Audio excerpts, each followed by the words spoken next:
11. El trabajo feliz, Charles Fourier. Karl Marx y Charles Fourier.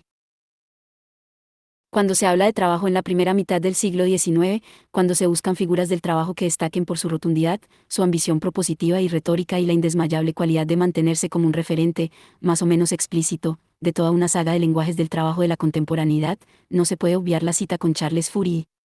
Este hombre hizo mucho por desentrañar posibilidades y significados del trabajo que hasta entonces nadie había hollado. Fourier es un innovador.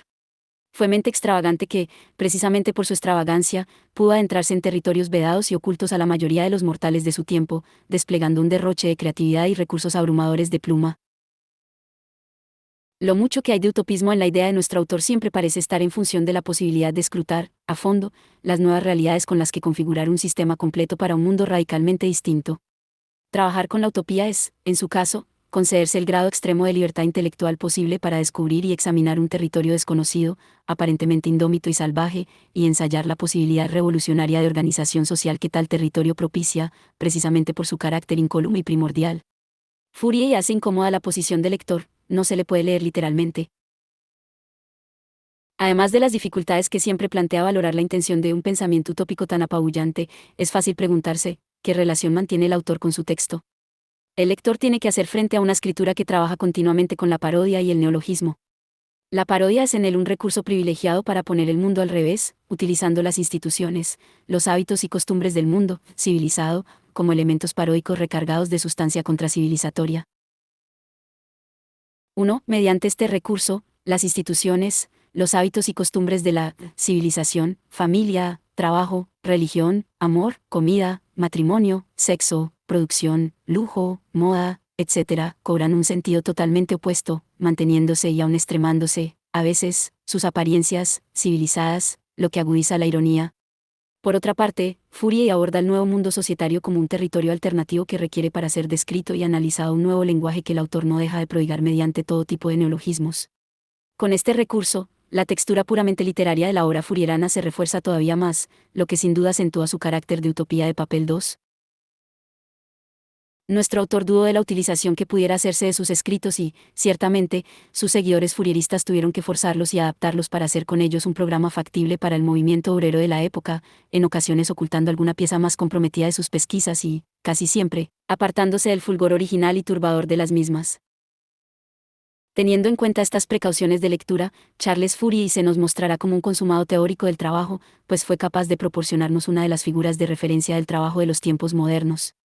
Una figura que trasciende ampliamente el género utópico en el que es elaborada, pero que no nos podemos imaginarla sin él.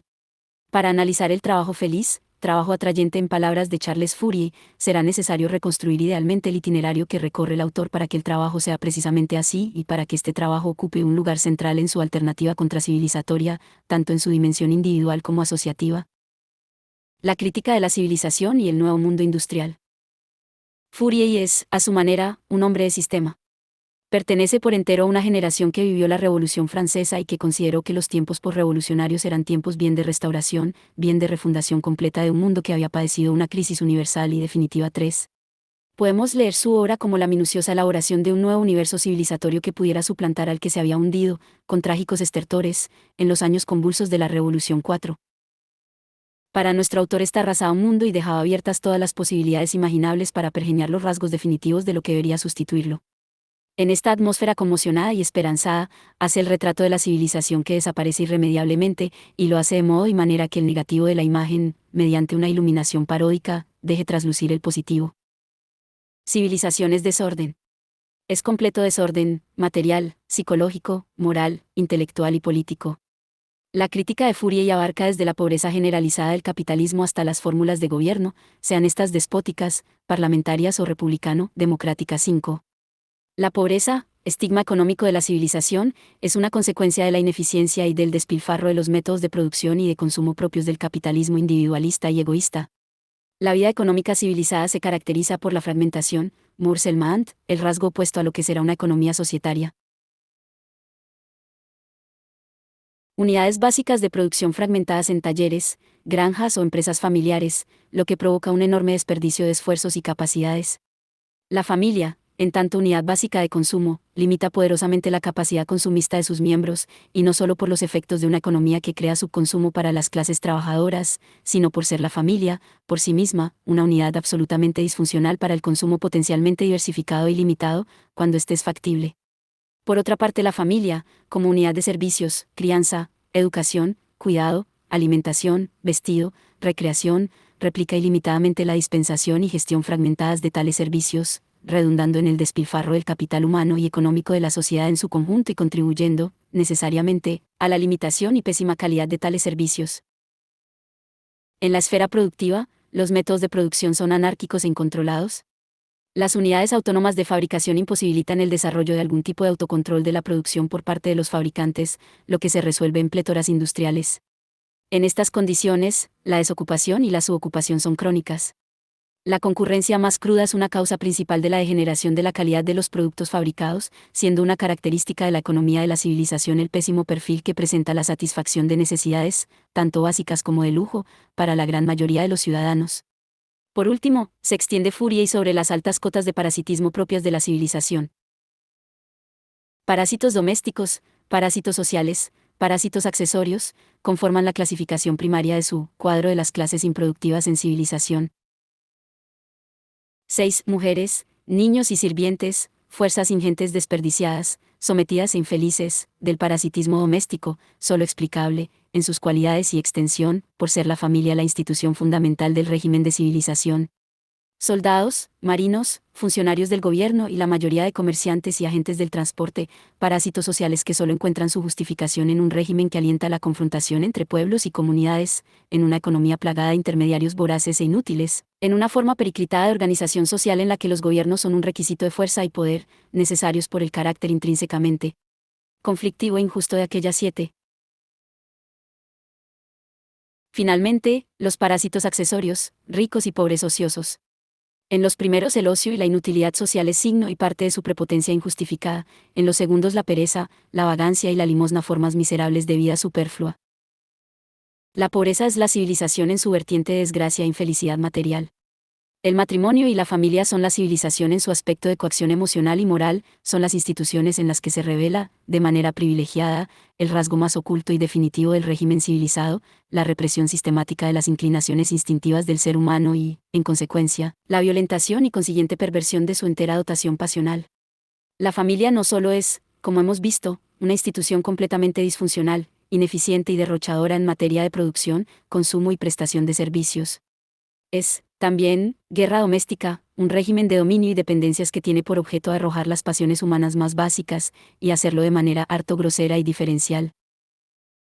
El marido es señor y la esposa sierva, los hijos prole sometida a los designios férreos de los padres. El matrimonio genera monotonía y aburrimiento sexual, despojando a la pasión erótica de todo encanto y misterio. Las consecuencias inevitables son la generalización del adulterio y del cornudismo. Cornudismo es la insurrección secreta contra una institución que, fundada en la ley de perpetua fidelidad amorosa, coacciona y violenta la condición erótica natural del ser humano. 8. El fruto más negativo de la institución matrimonial y familiar es la situación de la mujer, víctima propiciatoria del mecanismo de coacción y represión pasional. Fourier es el primer socialista que desarrolla un detallado y hondo escrutinio de la situación femenina, convirtiendo este asunto en tema central de su crítica de la civilización 9. La aportación más decisiva de Fourier y a la crítica socialista de su tiempo es, precisamente, su excentricidad a la hora de definir la instancia central que debe articularla. El cambio de tercio no puede ser más chocante, de lo económico y lo social, a lo psicológico. De lo político a un nuevo concepto de la domesticidad contracivilizatoria del falansterio, en la que pueda revelarse la sustancia pasional del ser humano, definitivamente liberada. En este tipo de giros reside la profunda innovación y creatividad de su propuesta. Lo relevante, en última instancia, no es el capitalismo, la desigualdad, la concurrencia por sí mismos. Tampoco el dinero, la riqueza material, el lujo, el consumismo desaforado, la extravagancia en el disfrute de los bienes y servicios. Toda la crítica fourierana remite, finalmente, a lo que él denomina civilización, sean cuales sean los ropajes con que se revista. Civilización siempre es la profunda alteración del complejo sistema de las pulsiones pasionales con que la divinidad dotó a los seres humanos. Toda la obra propositiva de nuestro autor es un esforzado escrutinio de la paleta completa de pasiones humanas y de las reglas naturales que rigen su asombrosa y variada combinatoria o, lo que es lo mismo, una denodada empresa de reconstrucción del hombre de pasiones arrasado por milenios de civilización. A esto se añade el descubrimiento del tipo de organización social que puede propiciar, al límite, este juego psíquico riquísimo y diversificado, desplegado por personalidades que alcanzan, en tal organización, la máxima expresión anímica individual y la armonía comunitaria más completa y menos opresiva. Las pasiones son pulsiones activas que solo se expresan y se satisfacen plenamente en el juego interminable de las interacciones humanas, cuando tales interacciones son parte de un sistema de relaciones colectivas perfectamente ajustado a la anatomía y la fisiología de las pasiones que definen naturalmente al hombre. Todos los males de la civilización tienen un mismo origen. La organización social civilizada se ha hecho contra las pasiones por una secular prevención contra esta fuerza psíquica a la que se ha considerado necesario limitar, contrapesar o reprimir. Civilización es siempre precaución y suspicacia frente a todas aquellas fuerzas que anidan en el alma del hombre, aquellas fuerzas que supieron examinar y analizar, negativa y genialmente, los autores del teatro clásico francés del siglo XVII y, en general, los moralistas de toda la haya, para finalmente establecer que el camino de la virtud pasa, necesariamente, por una seria prevención respecto a las mismas. En la idea de Fourier, las pasiones así contrariadas generan verdaderas contrafiguras pasionales, perversiones de las inclinaciones humanas que exigen el recrudecimiento de todas las instancias de control y opresión, costumbres, principios morales, leyes, instituciones como el matrimonio y la familia y gobiernos de cualquier signo. Vivimos, pues, una especie de mundo al revés en el que el orgullo se vuelve soberbia, las ansias de posesión, codicia, el deseo, avaricia, el erotismo, lujuria, la sensualidad en la alimentación, gula, el entusiasmo, ira, la laboriosidad, pereza y tedio, etc. De esta manera, las pasiones humanas resultan absolutamente inarmonizables, factores de desorden social, sufrimiento e insatisfacción y no de felicidad y realización plena de personalidades singulares. Fourier se ve a sí mismo como el Newton de la nueva física del mundo societario. La ley universal de la atracción no es aplicable solo a los cuerpos físicos, está también plenamente vigente en la esfera de lo anímico y espiritual. La atracción apasionada es el principio dinámico que vivifica las pasiones y permite diseñar el tipo de organización que, por una parte, se sirve de este factor capital de cohesión y, por otra, posibilita que la fuerza atrayente se manifieste y realice en todas sus capacidades que, como veremos en el caso del trabajo, son muchas e inesperadas 10. En el vocabulario de nuestro autor, atracción es un término clave. Si la sociedad fourierista está presidida por la atracción pasional, la civilizada lo está por la coacción. Y la repulsión. La filosofía de Fourier es un alegato contra una sociedad constituida a partir de la coacción psíquica y los métodos coactivos. El árbol de las pasiones de la civilización es la figura contrahecha del auténtico árbol de pasiones que restaura la teoría fourierista. Empecemos por el tronco a partir del cual se producirá la completa ramificación pasional. Mientras que en la civilización este tronco es el egoísmo y de él crecen necesariamente las ramas de las contrapasiones repelentes, por lo tanto inarmónicas e inarmonizables, en el societarismo el tronco es un iteísmo, posibilidad efectiva de un universo de seres apasionados cuyas pasiones son atrayentes y armónicas. Del tronco uniteísta del árbol de las pasiones salen tres gruesas ramas de pulsiones de primer grado, que conforman los tres centros de atracción hacia los que tienden todos los humanos. La primera es el lujismo, que se ramifica, a su vez, en las 5 pasiones vinculadas a los sentidos. Es una pasión que depende tanto de la buena salud y las buenas condiciones físicas en general, necesarias para el correcto desarrollo de las pasiones gustativas, olfativas, visuales, olorosas y táctiles, lo que Fourier denomina lujo interno, como de la riqueza que posibilita el lujismo más extenso, el más simple y el más refinado, el más plural y variado, el más extravagante, común o sofisticado, lujo externo. Son estas las pasiones sensitivas. La segunda rama es el grupismo. Pasiones vinculadas a la existencia natural de diferentes tipos de agrupaciones. Son pasiones afectivas, la amistad, el amor, la ambición y el familismo. Estas 4 pasiones atraen a las personas para unirse y formar grupos. Hay, pues, 4 tipos de grupos básicos definidos por su pasión cohesiva. Grupos de amistad, grupos de amor, grupos de ambición y grupos familistas. Los grupos, creados por individuos que comparten unas mismas pasiones, grupos armónicos, son, como veremos, un elemento fundamental de la organización societaria y, sin duda, uno de los grandes descubrimientos de nuestro autor 11. La tercera rama de pasiones es la del serismo. Son las pasiones distributivas, pasiones fundamentales a la hora de crear la organización social propia de la sociedad societaria, la falange. El cálculo de la armonía pasional, afirma Fourier, debe versar principalmente sobre el arte de formar y mecanizar las series y los grupos. 12. Para conseguir la armonía societaria, las pasiones sensitivas y afectivas deben ser necesariamente conformadas mediante las distributivas. Estas son tres: la cabalística o pasión por las intrigas, la mariposeante o pasión por la variación y la concordante o pasión por la combinación de pasiones simples para producir satisfacciones complejas. La cabalística es pasión por toda clase posible de intrigas: cábala electoral, de los negocios, de los amantes, deportiva, culinaria o cábala del trabajo. Fomenta la atracción de los intrigadores según clases de la intriga y alienta los efectos placenteros propios del intrigante. La cabalística actúa como incansable impulsora de los medios que los hombres tienen a mano y es una fuente inagotable de la expansión de sus facultades. La pasión concordante es, a su juicio, una de las más bellas de las 12 pasiones de la topografía pasional. También la denomina pasión de lo compuesto porque en ella reside la pulsión humana para combinar pasiones simples y producir satisfacciones y placeres complejos más ricos en su diversidad pasional y, por lo tanto, en su capacidad de satisfacción. Es el caso de la atracción sexual, expresada en toda la gama de las pasiones del lujismo, combinada con los afectos anímicos de la atracción amorosa, pasión del grupismo. El trabajo será un lugar privilegiado para la manifestación y disfrute de pasiones compuestas, por la gama múltiple de combinatoria pasional que permite poner en juego. La mariposeante es la tercera pasión del serismo. Si la manía de la variación o mariposeo es un vicio en civilización, es una pulsión positiva y necesaria en el orden societario. Mariposeo es inclinación natural del ser humano, según grados, por el cambio, tanto en su faceta material como espiritual. Gusto por la novedad, por las experiencias, actividades, compañías diversas, resguardo de la rutina que aburre, del tedio que paraliza, de la triste condición melancólica que tanto abunda en civilización. Los individuos son el ámbito de eclosión, según caracteres, edades y sexos, de las 12 pasiones del árbol uniteísta. Fourier es el escrutador por antonomasia de la anatomía y fisiología de las pasiones y, sobre todo, el creador del modelo de organización social que propicia su expresión absoluta, libre y armónica, una administración científica de grupos y series de grupos para los cometidos más variados, que surgen espontáneamente de la atracción natural de las instancias pasionales de sus miembros, gentes que responden de manera diferente y según grados a las pulsiones universales del lujismo, el grupismo y el serismo. La sabia combinatoria del societarismo armónico permite la libre expresión y ejercicio de las pasiones apetecidas, convirtiéndolas en una fuerza irresistible para la generación ilimitada de riqueza y de felicidad, material, psíquica y espiritual.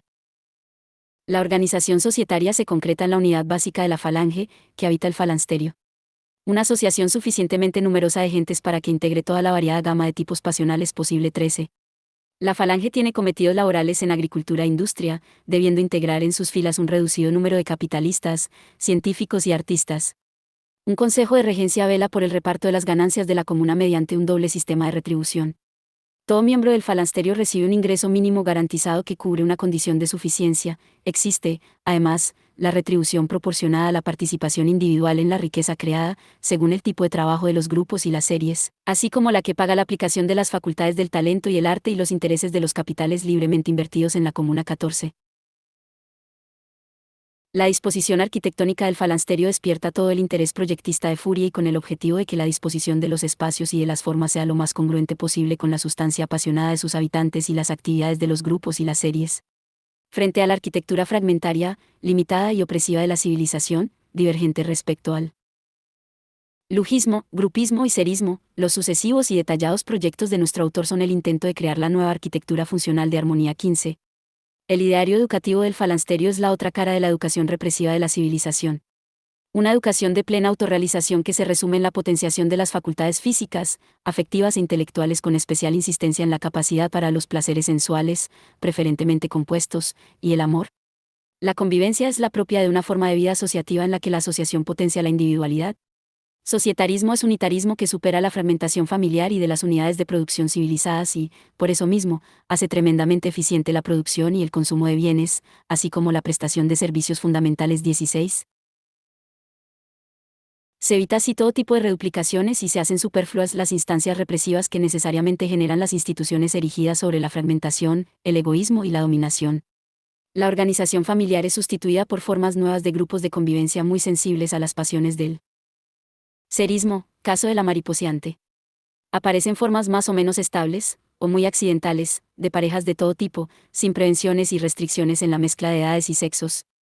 También se desarrollan formas nuevas de educación en las que la infancia expresa sus pasiones universales, y las específicas de la edad, mediante la formación de grupos y series infantiles. Los niños, la vejez y especialmente la mujer encuentran en el falasterio la organización que termina con su posición limitada, subordinada, oprimida o inútil e inservible. La obra de Fourier y arranca de una crítica de la civilización, lo cual como acabamos de ver es un rasgo altamente significativo. A diferencia de los socialistas de la década de los 30 y la de los 40 del siglo XIX, incluidos los mismos fourieristas, la vocación de sistema, de creación de un mundo nuevo mediante el recurso literario de un utopismo paródico que no rehúye la extravagancia, permite a nuestro autor traspasar la crítica del capitalismo concurrencial y sus efectos más lacerantes y bucear en la realidad más velada e inconsciente, no ya de un sistema económico y social, sino de un universo civilizatorio. El genio de Fourier es precisamente detectar que más allá de un mundo manifiesto de desigualdades, injusticias y miseria, hay un desorden más profundo que afecta a la íntima constitución psíquica de los seres humanos en el actual sistema periclitado.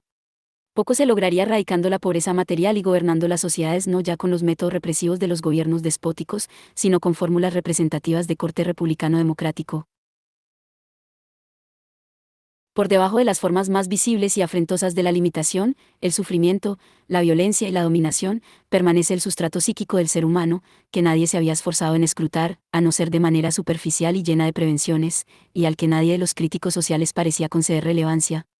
Furia y cambia, pues, el punto de vista y aparece, entonces, una completa civilización fundada en la sistemática represión de los instintos y la consiguiente corrupción de las pulsiones psíquicas universales de los individuos. A partir de este hecho capital, se enfrasca en dos empresas inabarcables para las que difícilmente encuentra métodos y guías adecuados. La primera es reescribir una nueva teoría de las pasiones liberada de las distorsiones civilizatorias. Plantar el nuevo árbol uniteísta de las pasiones. La segunda, proyectar el tipo de organización social plenamente conforme con la absoluta expresión de las inclinaciones pulsionales de los humanos. Una asociación en cuyos miembros se agitan perpetuamente las 12 ramas del árbol de pasiones, bajo el soplo benéfico de la atracción que, además, faculta la plena armonización de la amplísima combinatoria de vibraciones pulsionales posibles, diversas en grado e intensidad.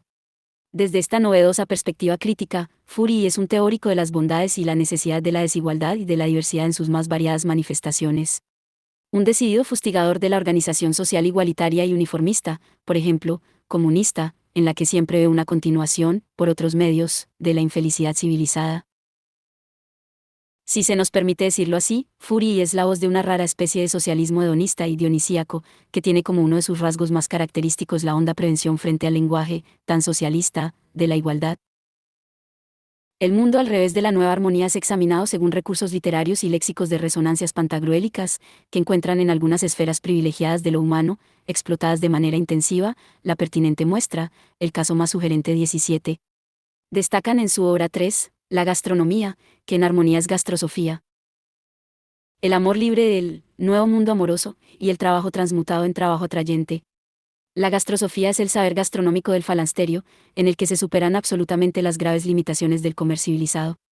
La producción de alimentos y condimentos y la calidad de los mismos crece de manera inimaginable, las series culinarias desarrollan la más vasta y sofisticada cantidad de menús que ridiculiza la oferta de los más grandes cocineros de la civilización, las posibilidades de satisfacción del lujismo son todas en esta materia y, para rematar, el despliegue de pasiones compuestas en torno a la mesa completa el cuadro apabullante de la gourmandise societaria 18. El nuevo mundo amoroso, de armonía es la propuesta más rompedora de Fourier 19. La erradicación del matrimonio y de la familia, la posibilidad de una libre expresión de las pulsiones eróticas en toda la manifestación posible de las mismas que permite la atracción, hace que las perversiones sexuales de la civilización se transmuten en puro goce erótico entre individuos libres, que voluntariamente satisfacen los matices poliéricos de su erotismo particular, aun los más extravagantes. Cada individuo, sea varón o mujer, comparte un patrimonio universal de pulsiones sexuales en el que la heterosexualidad, la homosexualidad y cierto tipo de prostitución societaria son las condiciones naturales de una sexualidad intensa, variada y feliz. 20. Las extravagancias de la gastrosofía fourierana y, en general, sus desarrollos de lujismo y la sensualidad en terrenos similares, por ejemplo, en materia de vestido y paradas, poco podían decir a una clase obrera sometidas a las estrecheces del subconsumismo y, en su caso, a la economía moral de un socialismo ajeno a cualquier imaginario hedonista. Así lo entendieron los fourieristas.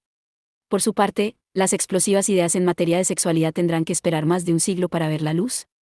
Tampoco estaba la mentalidad de los obreros para la revisión de unas fórmulas familiares en las que permanecía arraigado el modelo patriarcal, una constatación que la voluntariosa Flora Tristán haría, muchas veces a su costa, a lo largo de su Tour de France. Nos queda, pues, el trabajo. Y, ciertamente, será el trabajo el que resuma el legado más activo y persistente del Fourierismo. Si a algo fueron fieles los Fourieristas es a la doctrina de una organización falasteriana en la que el trabajo, según Fourier, ocupa un lugar central. La figura societaria de un trabajo atractivo y atrayente y, por esto mismo, feliz. Subrayemos, sin embargo, que nadie antes y pocos después de Fourier entendieron que el trabajo pertenece a la naturaleza fundamental del ser humano, en la que comparte su posición primordial con la alimentación y la reproducción. La sociedad del trabajo feliz. La sociedad armoniana es la propuesta extrema de la sociedad del trabajo feliz, todo trabajo, todos los trabajos.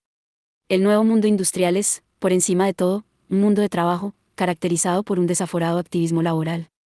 El trabajo no es un deber y tampoco, propiamente hablando, una necesidad. Es un destino del ser humano por su intrínseco carácter natural y atrayente. El hombre quiere trabajar, ansía hacerlo, se desvela por ello, así goza y es feliz. La propuesta laboral de Fourier es una apuesta fuerte que hay que leer como un intento de reintegrar el trabajo, de manera radical, al ser humano, de modo y manera que aquel abandone definitivamente las notas características que lo presentan como un deber penoso referido, negativamente, a la mera satisfacción de necesidades y, positivamente, a alguna forma religiosa, social o política de ascesis. Y todo ello sin relativizar el lugar y el tiempo del trabajo en la vida de los seres humanos, más bien al contrario, convirtiéndolos en la sustancia primordial y central de unas vidas llenas de significado, de proyectos plurales, de gozo y felicidad. Antes de seguir los pasos de Fourier y en la configuración del trabajo atrayente y feliz, miremos con sus ojos el trabajo de la civilización. La realidad del trabajo está determinada, como cualquier otra realidad humana, por la conculcación de las pasiones individuales y sociales mediante su represión y consiguiente desnaturalización. En esta materia, la mirada de Fourier no se dirige prioritariamente a los temas canónicos de los escritos sobre la condición obrera de la época, la miseria material y moral de los obreros, el subempleo y la desocupación, la inseguridad y crudeza del trabajo capitalista, la dominación y servidumbre en la fábrica. Lo que centra su atención, toda su atención, son las condiciones subjetivas, psicológicas, en que se desarrolla el trabajo asalariado. Esta es su peculiar mirada, la que lo diferencia de todos aquellos que, en la primera mitad del siglo 19, analizaban críticamente las condiciones de trabajo en el capitalismo concurrencial. Posiblemente aquí resida la limitación de Fourier y como teórico socialista al uso, sin embargo es difícil negar que sea precisamente esta su mejor base como crítico del trabajo en la sociedad de su tiempo. Esta mirada convierte al autor en un innovador, pues es el primero en escrutar aspectos laborales poco transitados y aún totalmente desconocidos. A sus ojos especialmente sensibles para la condición psíquica del trabajo en civilización, aparece este caracterizado por los rasgos de trabajo tedioso, repetitivo, peligroso, doloroso, embrutecedor, repugnante y repulsivo, intrínsecamente lesivo para la constitución física y psíquica de los que lo desempeñan. Un trabajo despojado de cualquier capacidad de atracción, a no ser del más descarnado espectro de la misma, la cobertura de las necesidades de supervivencia. A esto hay que añadir el desempeño de las ocupaciones laborales en espacios sucios, feos, hoscos, hediondos y desbaratados, que transgreden y anulan las cualidades sensitivas del ser humano al ofender sistemáticamente todos y cada uno de sus sentidos. Trabajo que se alarga en interminables tiempos de extremada monotonía, totalmente ajeno a las posibilidades que abren la variedad y variación de las tareas. Trabajo individualizado o agrupado, pero siempre trabajo fragmentado. Si es individualizado, grave disfunción propia del trabajo en civilización, es trabajo aislado, solipsista, monástico, desgajado de la interrelación comunicativa y, por lo tanto, de las posibilidades insospechadas que presenta el trabajo comunicativo, única forma de trabajo verdaderamente humano que alcanza su completa expresión en armonía. Si es trabajo agrupado, entonces se desatan necesariamente las contrapasiones sociales propias de los contragrupos. El grupo de trabajo no puede ser, en estas condiciones, la organización inapelable para el ejercicio laboral más productivo, más dinámico y satisfactorio para los propios trabajadores agrupados, sino una fuente continua de tensiones y conflictos entre los partícipes. Es así como los talleres y los campos se plagan de envidias, riñas, engaños, resentimiento y malicias. El trabajo agrupado se rige por la ley selvática y mostrenca del trabajo repulsivo que emponzoña los espacios de trabajo. En el mejor de los casos, se limita a la ejecución mecánica de tareas que tienen que agruparse y desempeñarse en grupo por mandato, necesidad o costumbre, sin que el agrupamiento trascienda la idea más pobre, limitada e impositiva de requisito productivo y disciplinario. La disociación de trabajo y vida está servida y, además, se produce de manera absoluta. La mayor parte de la vida es trabajo repelente y el resto vida degradada, vivida en pésimas condiciones psíquicas. 21. En Fourier y los males de la civilización, y del capitalismo que le es propio, son ante todo males del ser humano individual definido por su alma pasional. Lo prioritario es la conculcación de las pulsiones que, natural y providencialmente, conforman al individuo y hacen de él un ser armónico, siempre que la organización económica y social propicie y ordene su libre y completa expresión. Todo lo demás viene por añadidura, pues esta conculcación es la semilla de la miseria, material, intelectual y moral de los trabajadores, de la imposibilidad de realizar una óptima organización del trabajo, del desarrollo de relaciones de subordinación y servidumbre entre ricos y pobres, de la dominación de los varones sobre las mujeres y de los mayores sobre los jóvenes y los niños, también de las crisis de sobreproducción y del subconsumismo de clase. En general, de la condición de vida insatisfecha, ansiosa y atemorizada que afecta a todos los seres humanos por igual en civilización, tanto ricos como pobres, tanto trabajadores como ociosos. El problema fundamental del trabajo es ser parte de una desorganización económica, política, social y moral construida toda entera sobre la transgresión de la constitución psíquica con que la providencia dotó a los seres humanos. El trabajo civilizado se configura según las contrapasiones del árbol pasional del egoísmo. Su condición repelente y desgraciada radica en la represión y negación de las pasiones del lujismo, el grupismo y el serismo. En estas condiciones, el trabajo es, necesariamente, penosidad, carga, deber, sacrificio, posposición interminable de satisfacción y proscripción del deseo. Una vez desarrollada la crítica, Fourier se embarca en la ambiciosa empresa de mostrar cómo es el trabajo atrayente y qué ocurre cuando esto es así. La cuestión tiene implicaciones referidas no solo al problema medular de su propuesta, la plena restauración psíquica del hombre armoniano, sino a aspectos imprescindibles de su proyecto social, como la infinita prodigalidad productiva y consumista del nuevo mundo societario. Requiere y proclama la plétora de bienes materiales, desplegados en toda la variedad posible, y un consumo irrestricto y generalizado, primera formulación histórica del consumismo como valor absoluto y, por lo tanto, despojado de cualquier tipo de restricción, inquietud y prejuicio. 22. Solo en estas condiciones de productivismo y consumismo es posible el falansterio como sociedad armónica construida sobre las pulsiones y los deseos complejos y plenamente desplegados de sus asociados, y solo el trabajo atrayente puede garantizar el activismo productivista que es propio, y necesita además, este mundo feliz. El trabajo encuentra, pues, su lugar definitivo como elemento fundamental del hombre definido por su verdadera naturaleza psíquica individual y social. Para que esto sea así, el trabajo tiene que conformarse absolutamente con la anatomía y la fisiología de las pasiones tal y como es establecida por Fourier. Trabajo, por lo tanto, del lujismo, del grupismo y del serismo. Cuando el trabajo es rescatado de su condición negativa civilizada y encuentra su entronque apasionado, pasa a ser por sí mismo el locus privilegiado para la completa expresión de las pasiones, al mismo nivel, o aún superior, de lo que ocurre en materia de gastrosofía y de sexualidad. La equiparación del trabajo con la más sofisticada y diversa gastronomía y con los sutiles, fuertes y variados aspectos de la pasión amorosa, una marca específicamente fourierana y algo bien significativo. La operación supone reintegrar el trabajo al hombre hasta convertirlo en una de las actividades esenciales del mismo, de manera que hurtarle el trabajo sería despojarle de uno de los rasgos constitutivos de su humanidad. No trabajar a la fourierana sería como no comer gastrosóficamente o como no satisfacer las múltiples pulsiones y fantasías que se enredan en el sexo y el amor. La vida sin trabajo solo puede imaginarse y desearse en civilización, pues en ella todo el trabajo es, en mayor o menor medida, repelente. El trabajo armoniano es atrayente porque, en primer lugar, es objetivamente atractivo, condiciones gratas a los sentidos del lugar de trabajo, variedad y variación de las tareas, intensa sociabilidad y comunicación grupal en el desempeño de las mismas. En segundo lugar, porque el trabajo es un tipo de acción que permite combinar y armonizar, en sumo grado, la entera dotación pasional de los humanos y es, por lo tanto, la actividad en la que éstos encuentran la mayor satisfacción para sus deseos y pulsiones naturales, aquellas que Fourier ha señalado como constitución última de su ser. Atracción, pues, objetiva y subjetiva. El trabajo atrayente exige de nuestro autor una minuciosa y profunda pesquisa de los elementos que lo integran. Nada es dejado fuera, nada desperdiciado. En esta operación es donde Fourier se muestra más sugestivo y donde alcanza un sitio eminente entre los teóricos y doctrinarios del trabajo.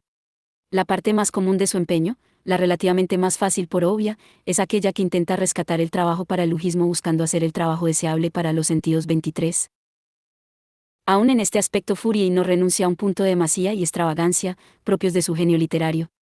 Pero, dejando esto a un lado, aquí el trabajo no deja de ser trabajo realizado en condiciones físicas y materiales propias de seres humanos que rechazan la suciedad, el marasmo en la disposición del espacio de trabajo, la deficiente iluminación y ventilación, el calor sofocante y el frío paralizante, el ruido agresivo, los olores repugnantes, la fealdad opresiva del lugar, el riesgo inminente de accidente laboral y el diferido de enfermedad profesional. Ciertamente, lo que tiene que ser desterrado deja enteramente abierta la posibilidad de lo que, en materia de lujismo laboral, puede ser alcanzado. Y en estas cuestiones ya sabemos que la imaginación de nuestro autor es muy fecunda. Se extiende nuestro autor sobre las condiciones de la retribución del trabajo, insistiendo en la atención con la que se debe considerar este importante aspecto de la atracción industrial. Como los demás socialistas de la época, rechaza el régimen salarial y propone fórmulas retributivas nuevas. Sin embargo, en esta cuestión encontramos ideas particulares que no son compartidas por la generalidad del pensamiento social del momento. En materia de retribución, su propuesta tiene dos aspectos. Por una parte, limitar la dependencia del ser humano respecto al trabajo retribuido y posibilitar así proyectos de vida, de trabajo, no condicionados estrictamente por tal dependencia. Para esto propone implantar una renta social mínima, un ingreso universal desvinculado del desempeño de cualquier tipo de trabajo, que cubre necesidades perentorias de manera holgada. Este recurso no se adopta para contemplar la opción de algunos armonianos que decían vivir de espaldas al trabajo, algo de todo punto inimaginable en el nuevo mundo industrial por contrario a la constitución natural del ser humano, sino para que los varones y mujeres del falansterio se sientan liberados de la pura necesidad de trabajar y alcancen así la disposición psicológica adecuada que necesita el trabajo atrayente. A partir de aquí, la función de la retribución alcanza un extraordinario desarrollo como factor de motivación laboral. En el falansterio se retribuye el capital, el talento y el trabajo y se hace de manera proporcionada a su importancia, cantidad, intensidad y calidad. 24. La pasión adquisitiva tiene que alimentarse y mantenerse plenamente activa, así como las complejas relaciones que se establecen entre esta pasión y la cábala de los ingresos, veneros imprescindibles del trabajo apasionado. 25. La dinámica de la motivación es esencial en la idea de trabajo de Fourier, lo que supone una profunda diferencia con el pensamiento socialista del momento. La polémica se centra en la plena aceptación, por nuestro autor, de un sistema retributivo desigual que traduce cantidades, intensidades y calidades del trabajo distintas, cuestión que él considera imprescindible para la constitución del trabajo atrayente. La cosa todavía se complica más cuando Fourier acepta la inversión de capitales en su proyecto societario y les asegura un rendimiento. A diferencia de la acentuada inclinación de una buena parte del socialismo, y de todo el comunismo, hacia la igualdad, el societarismo fourierano reivindica la preservación de un importante grado de diversidad que pasa, necesariamente, por la aceptación de una presencia notable de desigualdad, tanto en materia económica, como psicológica e intelectual. El ingrediente principal del combustible que ceba el activismo laboral de la industria atrayente no es, sin embargo, la retribución del trabajo. La parte más innovadora de la pesquisa fourierana comienza cuando escruta las formas del trabajo que propician las pasiones del grupismo y del serismo. Fourier es el primer teórico del trabajo de grupo o de equipo. La primera voz que proclama las impensadas posibilidades motivacionales, y por lo tanto productivas, que encierra una cuidadosa organización del trabajo en este sentido. De hecho, el trabajo individual, aislado, carece de cualquier relevancia para nuestro autor y esto es así porque solo el trabajo de equipo puede movilizar y satisfacer las pasiones del grupismo y del serismo. Y convertirse en trabajo apasionante y apasionado. El equipo es la célula fundamental de trabajo por su capacidad para movilizar toda la vasta panoplia de las pasiones sociales de los individuos y, además, convertirlas en armónicas.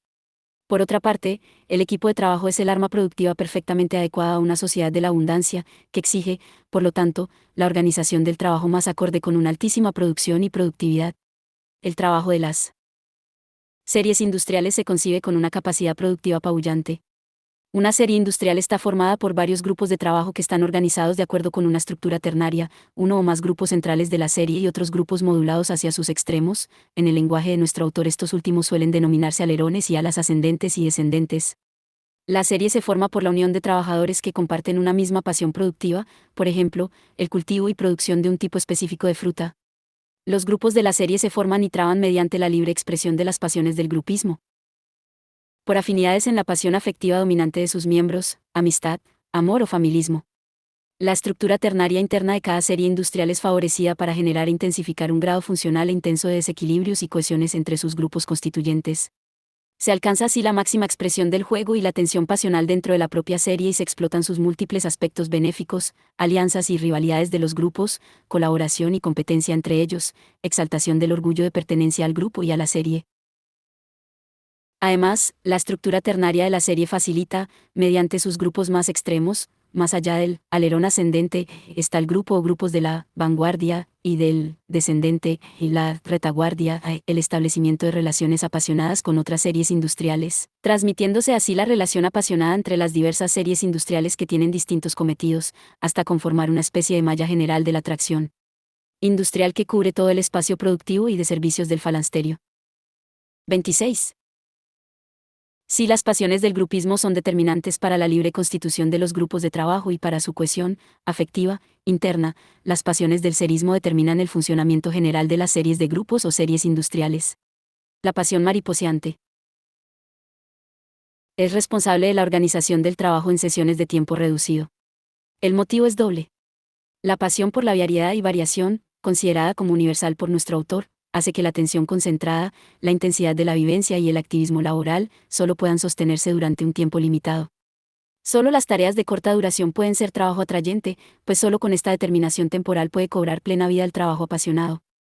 En segundo lugar, la variación de los trabajos y las tareas colma la pasión por la diversidad de dedicaciones, la repugnancia ante la monotonía ocupacional.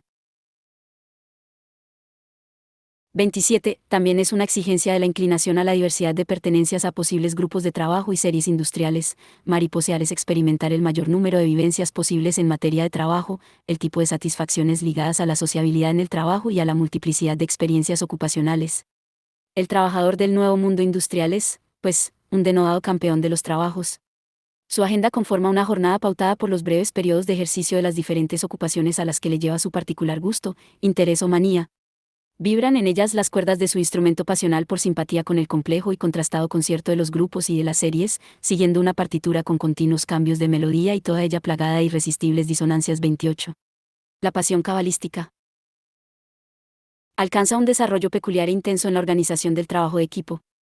Las formas más diversas de cábala son el componente de motivación más poderoso de los grupos de trabajo de la serie y de las series industriales en sus relaciones recíprocas.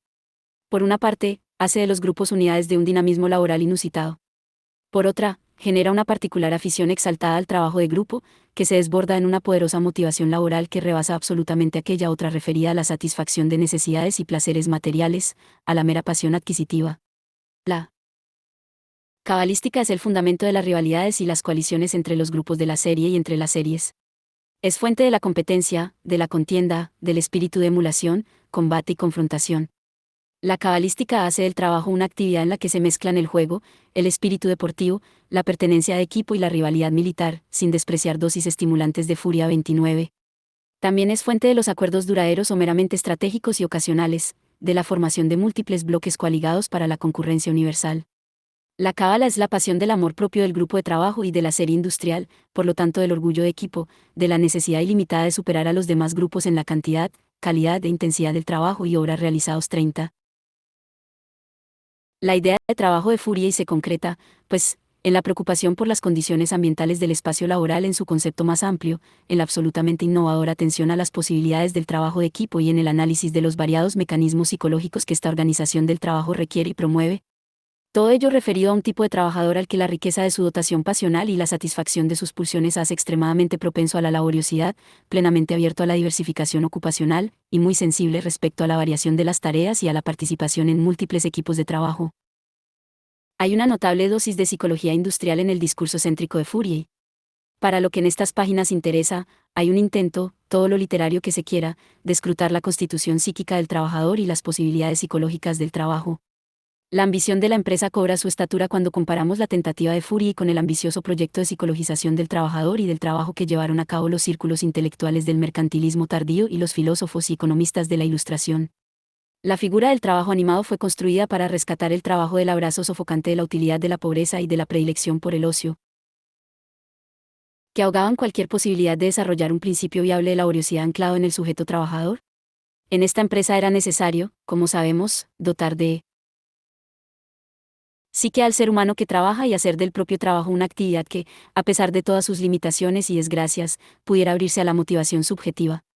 Los pensadores de la época escrutaron la relación entre trabajo y lujo y vieron en la configuración del hombre consumidor, en el que también cabía el que trabaja manualmente, la posibilidad de desarrollar una idea de la motivación basada en la relación entre trabajo y deseo. La operación permitía interesantes desarrollos que efectivamente se produjeron. La simple satisfacción directa de necesidades mediante la retribución del trabajo se transmutó en un complejo discurso del placer de previsión, y la utilidad directa del esfuerzo laboral, con su alicorta ambición de movilización del deseo, en el vuelo arriesgado de la utilidad fantástica. Tan proclive, en sus manifestaciones más intensas, a ser desgraciados a los hombres mediante el extremado activismo propio de los que desean imaginariamente y por mediación de los otros. Todo esto no hacía más que corroborar la idea de la desmedida capacidad motivadora que potencialmente anidaba en el deseo. Fourier escribe: cuando la teoría ilustrada de las pasiones ha alcanzado su pleno desarrollo y su obra difícilmente sería comprensible sin la intensa discusión y las importantes aportaciones que, en materia de antropología filosófica, se habían producido en el siglo de las luces. Con todas las prevenciones y matizaciones, todas las correcciones que el espíritu de medianía, y aun de mediocridad, introducía en la psicología de las pasiones, el hombre apasionado era reivindicado como prototipo humano con una necesaria e importante dimensión subjetiva. Podemos leer a Fourier como un revisionista radical de la teoría ilustrada de las pasiones en el nuevo contexto histórico posrevolucionario particularmente propicio, como hemos apuntado, a la creación de ambiciosos sistemas que, en su vocación de totalidad renovadora, muestran la posibilidad y exigencia de refundar o de restaurar el mundo sobre los escombros dejados por la revolución. Las pasiones, una dimensión imprescindible, entre otras, de la antropología filosófica ilustrada, siempre necesitadas de dispositivos morales que retarden y regulen su combustión, serán ahora catapultadas al estatuto de realidad última de la constitución humana, que encuentra su plena y libre expresión y realización en un nuevo tipo de organización social, todo el diseñado siguiendo los principios rigurosos de la ciencia de la anatomía y fisiología de las pasiones. Puede afirmarse que Fourier da un decidido paso adelante en la vinculación de trabajo y deseo. Desaparecen en él todas las restricciones que los filósofos de la Ilustración habían diseñado para apaciguar esta relación, pues se desnuda el deseo de toda prevención y suspicacia. 31. En la filosofía de Fourier, trabajo y deseo se vinculan de manera absoluta y el trabajo pasa a ser expresión privilegiada del deseo concebido en su más alta y diversa expresión. La plena aceptación de las pasiones, su consideración carente de prevención, permite a nuestro autor explorar campos totalmente novedosos en materia de trabajo. Los ilustrados no fueron más allá de la conexión entre trabajo y deseo, siempre referido este último a un sujeto individual que trabaja. Mediante esta operación alumbraron una idea viable de laboriosidad. Fourier amplía considerablemente el campo de la pesquisa. La laboriosidad deja de ser una acción desencadenada por el deseo y, por lo tanto, concebida de forma prioritariamente instrumental como activismo laboral para la satisfacción de deseos, para inscribirse en la propia sustancia natural del hombre trabajador. Por supuesto que el trabajador satisface deseos mediante el trabajo, ahí radica la importancia que Fourier concede al asunto de la retribución del trabajo. Pero es solo un aspecto y no el más importante. Hay muchas más pasiones que la adquisitiva y la totalidad de las mismas se encuentran en el trabajo, el locus privilegiado para su expresión y satisfacción. La propuesta ilustrada siempre acaba por separar trabajo y vida, trabajo y ser humano. Uno puede esforzarse trabajando en una ocupación completamente insatisfactoria para satisfacer deseos que están más allá o al margen del trabajo, también se puede recorrer el círculo vicioso de una laboriosidad desenfrenada por efecto de la utilidad fantástica, de lo que resultarán males para el cuerpo y el espíritu. En cualquier caso, así se es laborioso. Fourier rechaza absolutamente este tipo de mecanismos motivacionales divergentes. El trabajo es plenamente restituido a la vida y al hombre, y no de cualquier manera, sino mediante una operación que hace de él una fuente inagotable de placer y felicidad. Solo se vive verdaderamente trabajando y la vida del hombre se llena de trabajos en los que se despliega y se agota totalmente la sustancia febril de su ser. Fourier es particularmente creativo al transferir la psicologización más relevante del trabajo del medio individual al medio grupal. Mediante esta operación sabe abrir el trabajo a todas aquellas pasiones que solo alcanzan un completo desarrollo en un contexto social y, de esta manera, convertirlas en poderosos elementos de vivificación e intensificación de la experiencia laboral, tanto en su dimensión subjetiva como productiva. La sensibilidad asociativa de nuestro autor, que comparte con los círculos socialistas de la primera mitad del siglo XIX, le facilita un tipo de prospecciones de carácter supraindividual en materia de organización del trabajo, grupales, grupos y series, y asociativas, falanterios, para las que carecían de sensibilidad intelectual aquellos que permanecían limitados a propuestas de organización y de motivación en las que la pura individualidad ocupaba el lugar central, en general, la tradición ilustrada y la liberal. La genialidad de Fourier es haber sabido combinar, ciertamente de manera peculiarísima, el espíritu de asociación, la idea de grupo y la definición pasional del ser humano en tanto que individuo. Mediante esta mezcla, que él hizo fructífera, elaboró una extraña propuesta socialista caracterizada por el hedonismo, el antimoralismo, la absoluta carencia de espíritu ascético, el consumismo más desprejuiciado y la exaltación de la sensualidad, y con un fuerte mordiente para la denuncia de todo tipo de conculcaciones de la libertad, la vida anal y pulsional de los individuos, hechas en nombre de la familia, el Estado, la clase, la revolución o la defensa a ultranza de lo establecido. Sería absurdo pedirle a Fourier que respondiese a los problemas que plantea su investigación utopista. No se quebrarán psíquicamente sus armonianos por exceso de activismo placentero, no precisamente plácido. ¿Cómo solventar, en los medios universales de la pasión mariposeante, el problema de las ocupaciones que requieren cualificación y detenido aprendizaje? Es pedir a un poema sobre el cosmos soluciones cosmológicas. Y, sin embargo, por debajo de la parodia, de la melopea neologista y de la cháchara utópica, hay mucho de sugestivo. Hay una novedosa atención a la importancia de las condiciones materiales y ambientales en las que se ejerce el trabajo manual. Hay una intensa consideración del trabajo en relación con la dimensión psíquica del trabajador. Hay una preocupación por las condiciones motivacionales y organizativas del trabajo, en la creencia de que son determinantes para hacerlo más eficiente, más atractivo, con mayor poder de implicación de los que trabajan.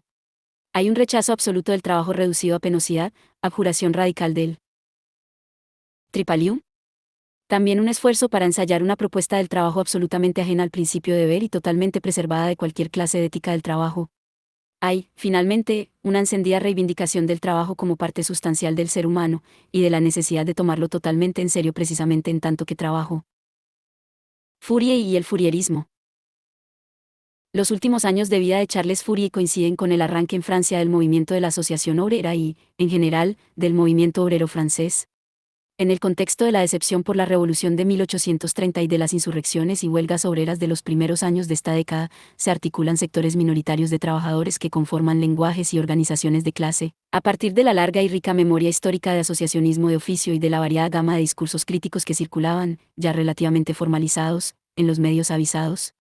Para un destacado personaje del momento, la Revolución de 1830 había dado paso, de manera un tanto imprevista, al desarrollo de planteamientos y conflictos contestatarios que situaban los problemas en un terreno nuevo e inquietante, el de lo social. Es en este medio en el que la mentalidad corporativa del artesanado francés, con una tradición fuertemente alterada por la Revolución de 1789, se transforma en el primer avatar histórico de su conciencia de clase. 32, y es en estas circunstancias cuando el sistema de Fourier se convirtió en Fourierismo. Sus escritos empezaron a tener una audiencia fiel y a cristalizar en un movimiento, uno de los variados movimientos del asociacionismo obrero, que será el responsable de que las ideas tan particulares de tan excéntrico autor se divulguen, vivifiquen el tejido social de la clase obrera, y alcancen una repercusión más allá de lo que su fuerte singularidad parecía aventurar. La persona que más hizo por transformar el sistema de Fourier en una ideología viable para el movimiento obrero naciente fue, sin duda, Victor Considerant.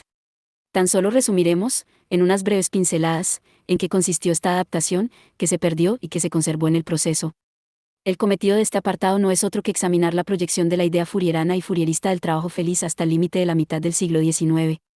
Además de la atención al fourierismo, destacaremos una polémica en torno a la organización del trabajo entre fourieristas y otros obreros del movimiento asociativo por lo significativo de las divergencias.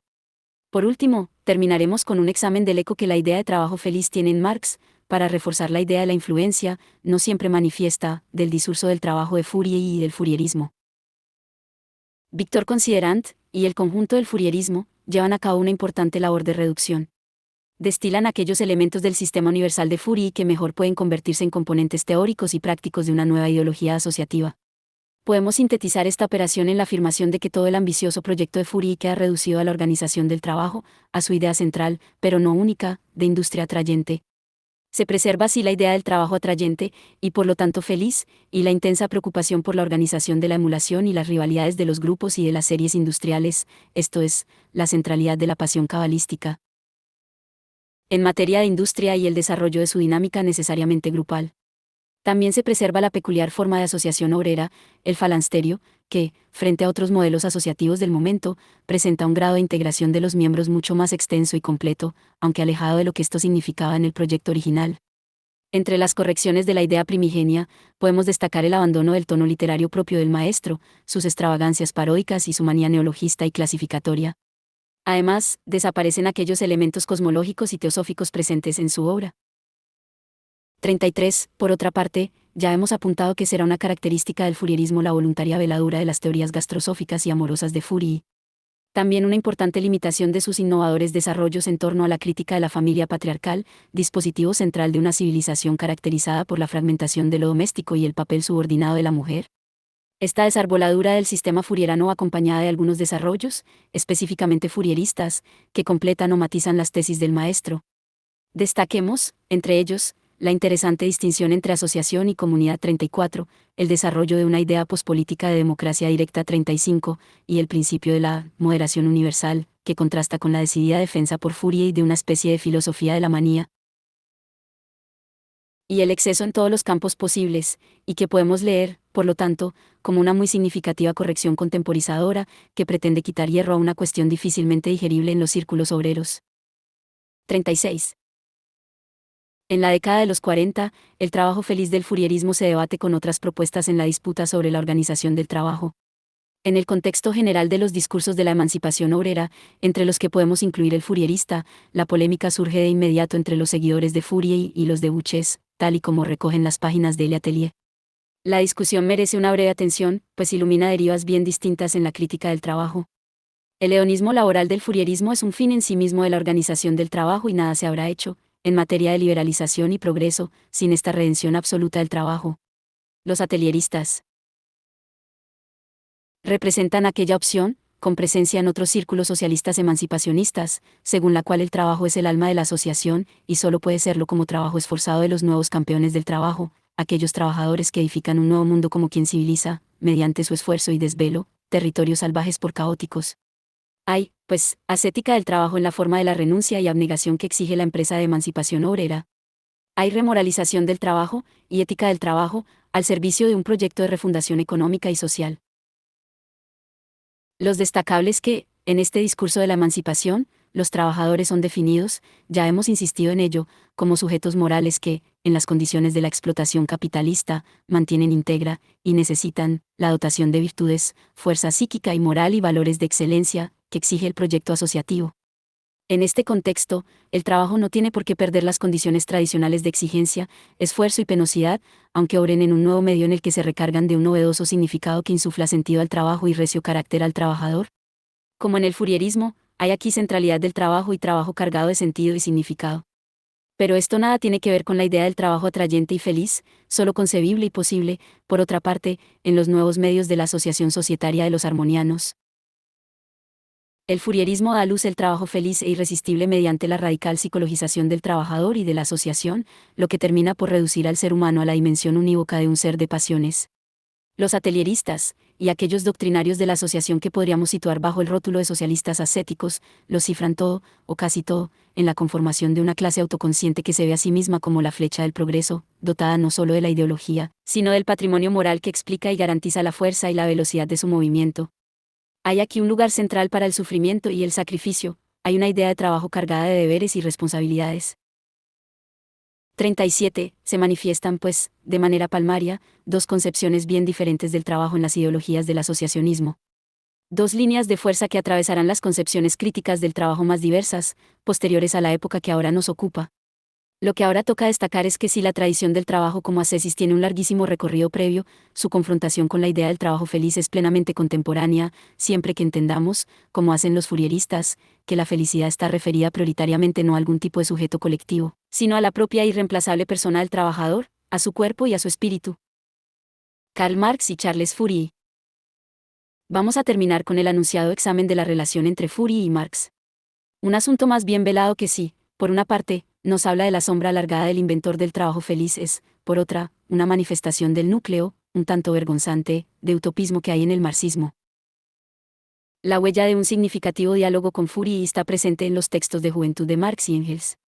La importante idea del trabajo alienado de los manuscritos de Marx, de 1844, parece exigir la posibilidad de un trabajo desalienado, y en esto Fourier siempre es la mejor inspiración de época. Pero también se podría plantear el asunto en otros términos y evitar lo que algunos juzgarán un problema embarazoso. ¿Qué elegir?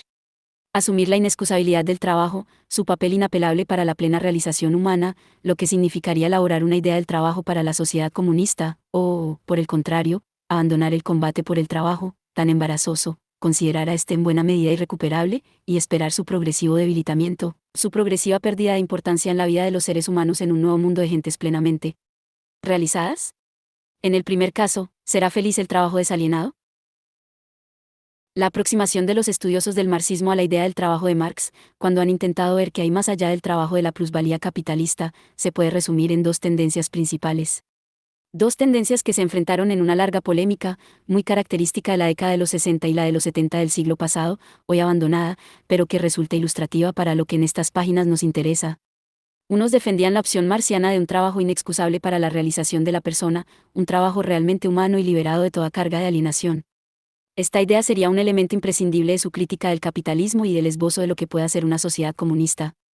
El rasgo singular de esta interpretación es que la idea del trabajo alienado y, por tanto, la necesidad de un trabajo desalienado, está presente en la obra completa de Marx, desde su aparición en los escritos de juventud hasta El Capital y ocupa, además, un lugar relevante en la misma defensa, pues, de la importancia de la teoría de la alienación en el pensamiento de Marx. La segunda tendencia era la propia de aquellos que insistían en la necesidad de establecer una neta diferencia entre dos etapas en la obra de Marx y concedían a este hecho una importancia muy destacada para la interpretación de su pensamiento. El joven Marx, el de la alienación del trabajo, está abierto a escrutar, por su filiación feuerbachiana, las posibilidades de un trabajo desalienado y a encontrar una fórmula laboral compatible con todo el hombre. Por su lado, el Marx dueño por completo de su pensamiento se ha despojado totalmente de los ropajes filosóficos, feuerbachianos y hegelianos, en los que la alienación encontraba su acomodo y su importancia decisiva, dejando de tener alguna relevancia esta cuestión. Se trata del Marx de la teoría de la plusvalía del trabajo, del Marx perfectamente maduro de El Capital, que deja el trabajo, todo el trabajo, inhábil para fútiles empresas desalienadas, o al menos que impide convertir el trabajo en una actividad cargada de significados humanos plenos. Todo el trabajo, aun el necesario en una sociedad comunista, es trabajo esforzado, en el que resta siempre un pozo de penosidad y alteridad. En esta opción, el trabajo de la sociedad comunista se reduce a su consideración desde el único punto de vista viable, el del tiempo de trabajo. Por lo tanto, la propuesta de Marx es considerar que la condición del trabajo más allá del capitalismo es la propia de una drástica reducción del tiempo de trabajo, así como la consabida sustitución, en condiciones del todo novedosas y de la manera más extensa posible, del trabajo por las máquinas. Lo relevante de esta interpretación es el alejamiento de Marx de una idea fuerte del trabajo. El concepto de tiempo de trabajo, tan decisivo en la teoría de la plusvalía, tan científico, se apodera de todo el trabajo, del capitalista y del comunista, hasta vaciarlo de un verdadero significado humano. Mediante este tipo de planteamiento, Marx aparece preservado de todo utopismo y el marxismo apto para desempeñar su papel, como teoría del trabajo, en las sociedades comunistas realmente existentes. La cruda realidad de las mismas no solo era absolutamente ajena a la posibilidad de asumir la extravagante idea del trabajo feliz, sino que ni tan siquiera estaban en condiciones de ofrecer alguna esperanza de reducción del tiempo de trabajo. 38. Lo cierto, lo que puede rastrearse en la propia permanencia e importancia de la teoría de la alienación, es que Marx nunca se desprendió de la sombra de Fourier. Puede detectarse, a lo largo de su obra, la discreta presencia, la sugestión si se quiere, del trabajo atrayente. Lo primero que conviene destacar es que, tanto en Fourier como en Marx, la centralidad del trabajo es determinante, aunque lo sea de distinta manera. Lo es en la parte crítica del discurso, sin embargo en este flanco el desarrollo, la ambición teórica y el rigor analítico son muy superiores en el segundo que en el primero. Respecto a la parte propositiva, también aquí el desequilibrio es manifiesto. Las insuficiencias, las debilidades del discurso, la retórica imprecisa de Marx a la hora de referirse al trabajo en el nuevo mundo comunista, frente al impresionante ejercicio de experimentalismo textual de Fourier, caracterizado por su rigurosa sistematicidad excéntrica. Es mucho el camino que Marx recorre en la caracterización y la analítica del trabajo bajo el capitalismo y relativamente poco, y escasamente sistematizado, lo que dice sobre el trabajo más allá del capitalismo. Pero lo poco que dice resulta suficientemente claro como para subrayar la influencia de Fourier en Marx y su carácter permanente. La cosa no es baladí, pues esto supone la presencia de un resto de utopismo en el Marx más dueño de su teoría. El lector me va a permitir que nos detengamos en el examen, un tanto pormenorizado, de uno de los textos más representativos y debatidos sobre la posición de Marx respecto al trabajo en la sociedad comunista.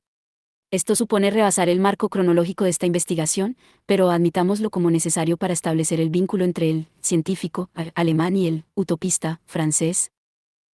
El texto está situado al final del tercer tomo del Capital, cuando la obra está a punto de finalizar 39. Sigamos el hilo de la argumentación en la parte que nos interesa. El trabajo sobrante, aquella parte del trabajo que cede la satisfacción de las necesidades del trabajador asalariado, se convierte en plusvalía. En el modo de producción capitalista. Esta proposición es central en la caracterización del capitalismo por Marx, es el núcleo de su teoría de la explotación y todas sus consecuencias. Sin embargo, esta verdad no significa que el llamado trabajo sobrante, no sea absolutamente necesario en toda sociedad. Dicho de otra forma, la desaparición de la plusvalía capitalista no implica la desaparición del trabajo sobrante. Esta forma de trabajo la hubo y la habrá siempre. El sentido de tal afirmación es que una cantidad de trabajo sobrante es siempre necesaria para que la humanidad se asegure contra los accidentes fortuitos y, especialmente, para que pueda hacer frente a la inevitable extensión progresiva del proceso de producción que corresponde al desarrollo de las necesidades.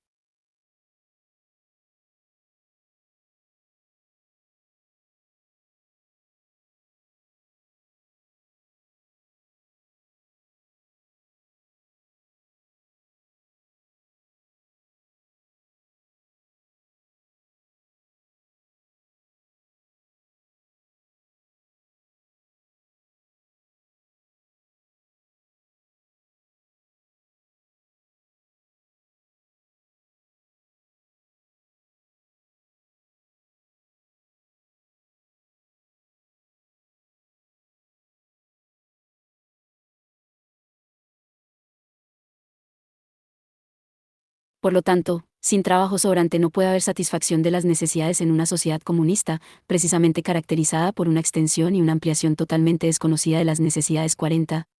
La argumentación introduce, en este momento, un segundo elemento.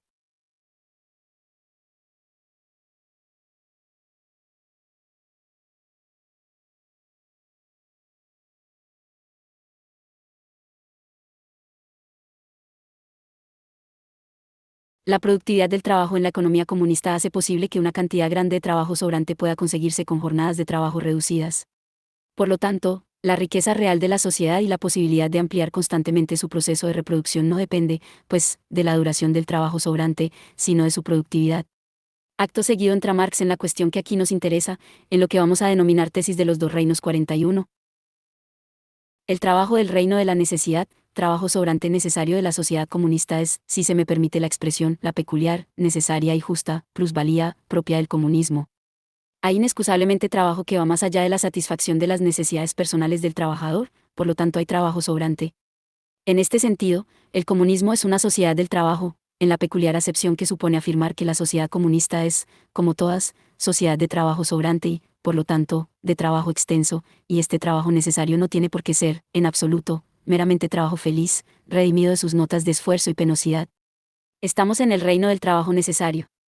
En este terreno, el comunismo, además de haber erradicado el trabajo sobrante en la forma de plusvalía capitalista, racionaliza socialmente su necesidad mediante la posibilidad cierta de limitación de tiempo diario de trabajo por trabajador, la mecanización de las labores más penosas y repetitivas y, en general, las innovaciones tecnológicas y organizativas que favorecen una alta productividad.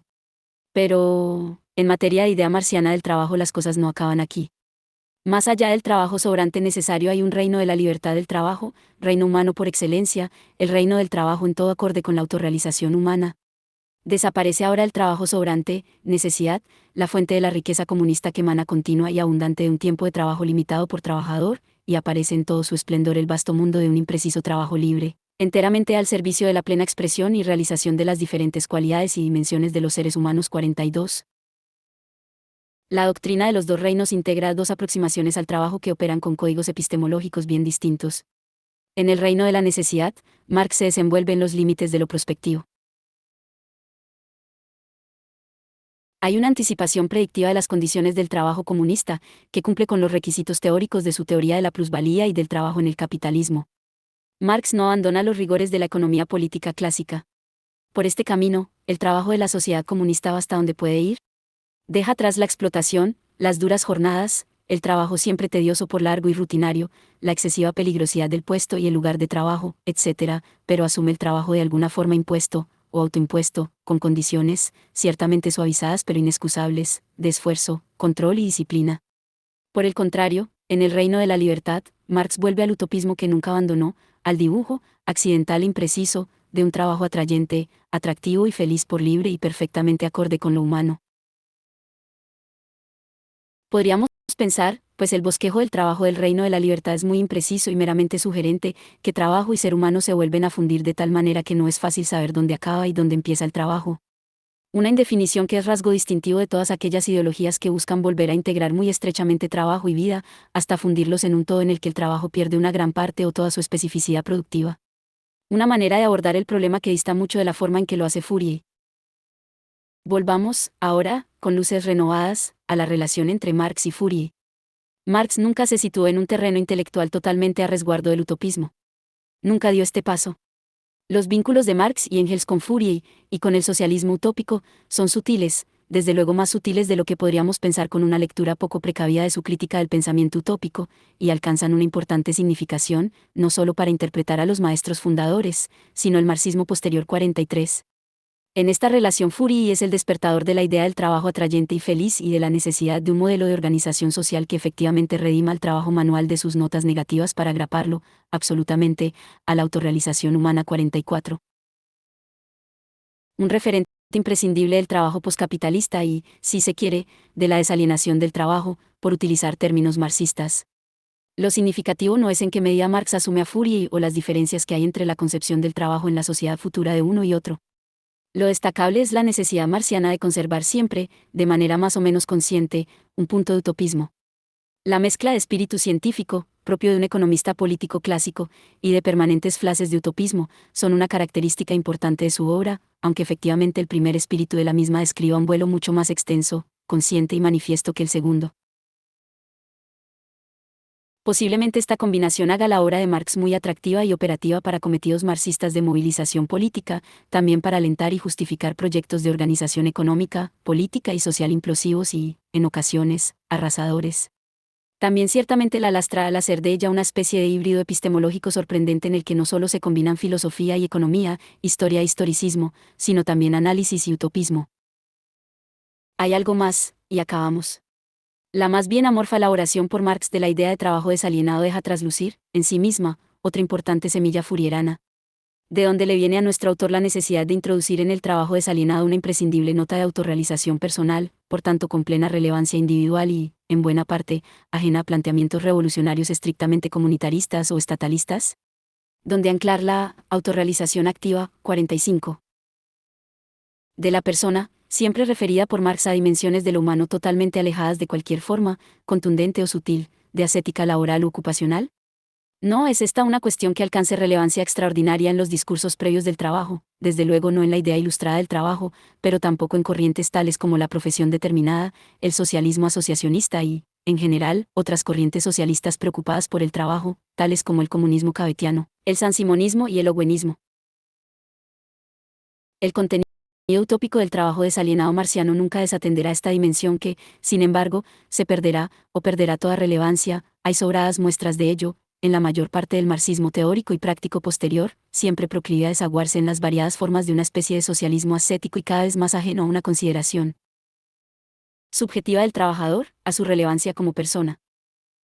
1. Siefar, Bichar, 1985.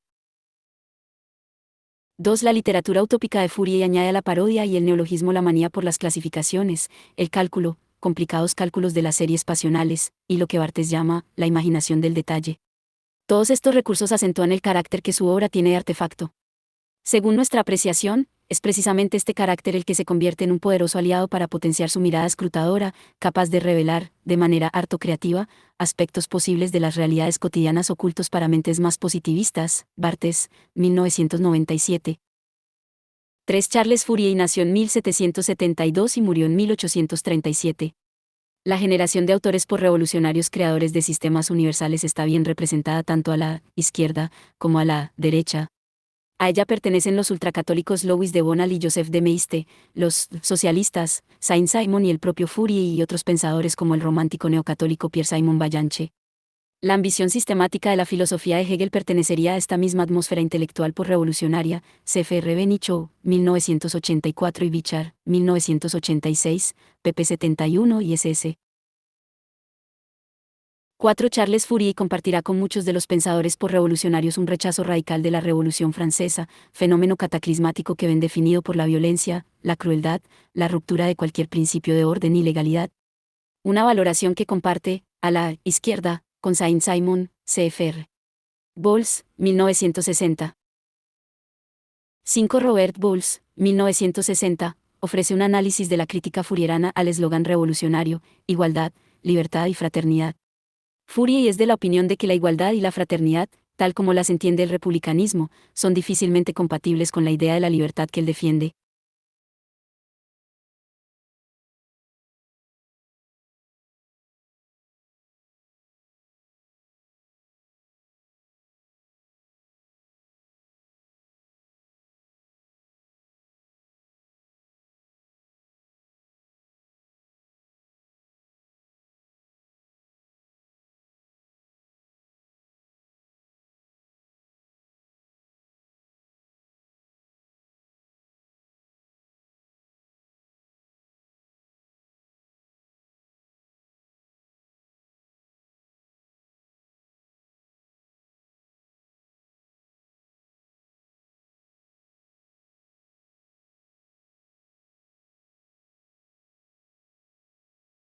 Siete Furia y siente un rechazo violento por el capitalismo comercial.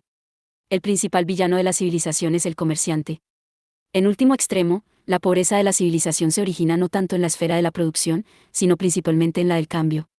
El comerciante es el verdadero responsable de los precios altos, del acaparamiento de productos, de la alteración de la calidad de los bienes, de las prácticas usurarias y de la especulación.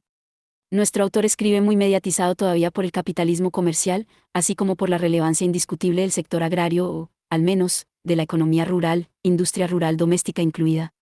Su idea crítica del comercio y las prácticas mercantiles están en las antípodas del discurso ilustrado del Du Commerce.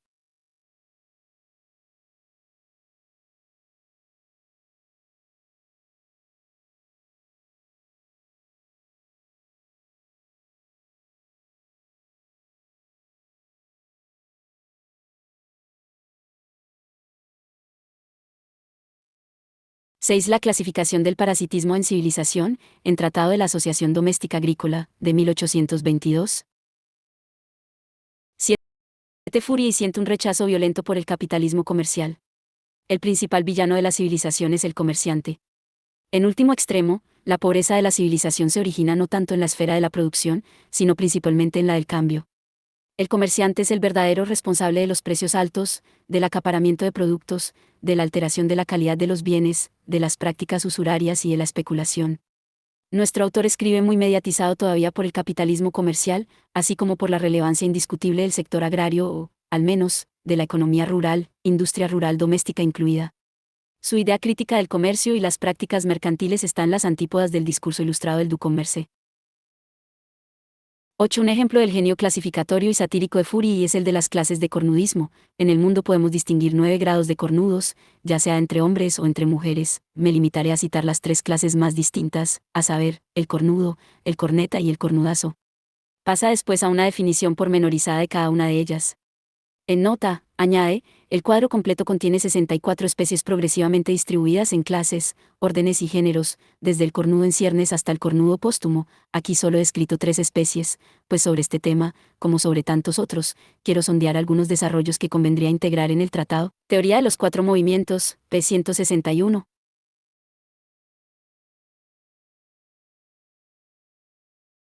9. Fourier y es esta frase: el progreso social y los cambios del periodo histórico se producen en proporción a los avances de las mujeres hacia la libertad. El declive social ocurre como resultado de la disminución de las libertades de las mujeres. La extensión de los privilegios de las mujeres es la causa principal del progreso social. Cit por Bichard, 1986, p. 208. Flora Tristán, que conoció a Fourier ya anciano, mostrará su respeto y admiración por él en su texto de referencia, La emancipación de la mujer, de 1845. 10. La atracción es el motor del hombre, afirma Fourier, es el agente que Dios emplea para mover el universo y el hombre. No puede, pues, estudiarse el universo y Dios si no es estudiando la atracción en su entero concepto, tanto pasional como material. Cit. Por Alexandrian, 1983, p. 75. La atracción pasional es impulso irresistible mediante el que los individuos se orientan a una ocupación, a una persona, a los placeres de los sentidos, a diversas maneras de vestir, a las acciones valerosas y exaltadas, a la emulación y la confrontación, al hiperactivismo y a la pasajera relajación. Es, pues, una fuente inagotable de inclinaciones extremadamente diferenciadas tanto por su contenido, como por el grado de su intensidad y la diversidad de pulsiones que comprometen en cada episodio anímico. 11. Un grupo Afirma Fourier, debe estar compuesto de societarios comprometidos apasionadamente por las pasiones que comparten, sin recurrir a las instancias de la necesidad, de la moral, de la razón, el deber y la coacción. El nuevo mundo industrial y societario, p. 272. En esta frase se expresa meridianamente la idea de que el grupo es, exclusivamente, una unidad formada sobre las pasiones y, además, una unidad afectiva por la relevancia que en él tienen las propias del grupismo. Toda la fuerza y dinamismo del grupo, que es mucha, se remite no a instancias de racionalidad o de deber, sino a instancias puramente psíquicas, emocionales y afectivas. 12 series es un término clave en el vocabulario fourierano. Son series pasionales o series de grupos, es decir, agrupaciones de individuos en virtud de su constitución pasional. Son el núcleo principal de organización de la vida societaria. Los grupos se estructuran en la serie siguiendo una pauta ternaria que aprovecha, al máximo, su capacidad pasional y la relación apasionada entre los grupos.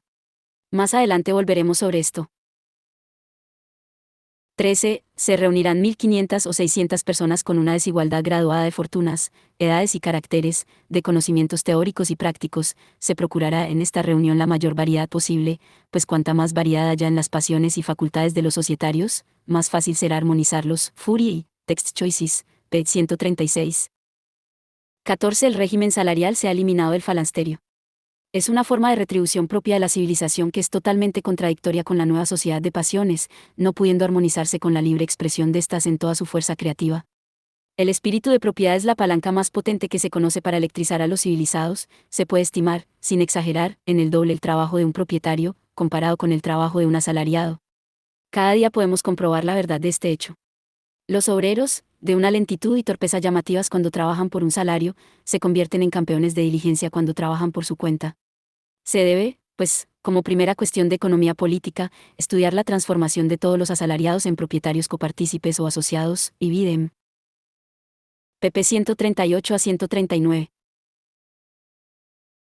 15. El edificio que habita una falange no tiene ningún parecido con nuestras construcciones, tanto urbanas como rurales. El centro del palacio o falansterio debe dedicarse a actividades apacibles, a los comedores, salas de la bolsa, del consejo, la biblioteca, salas de estudios, etc.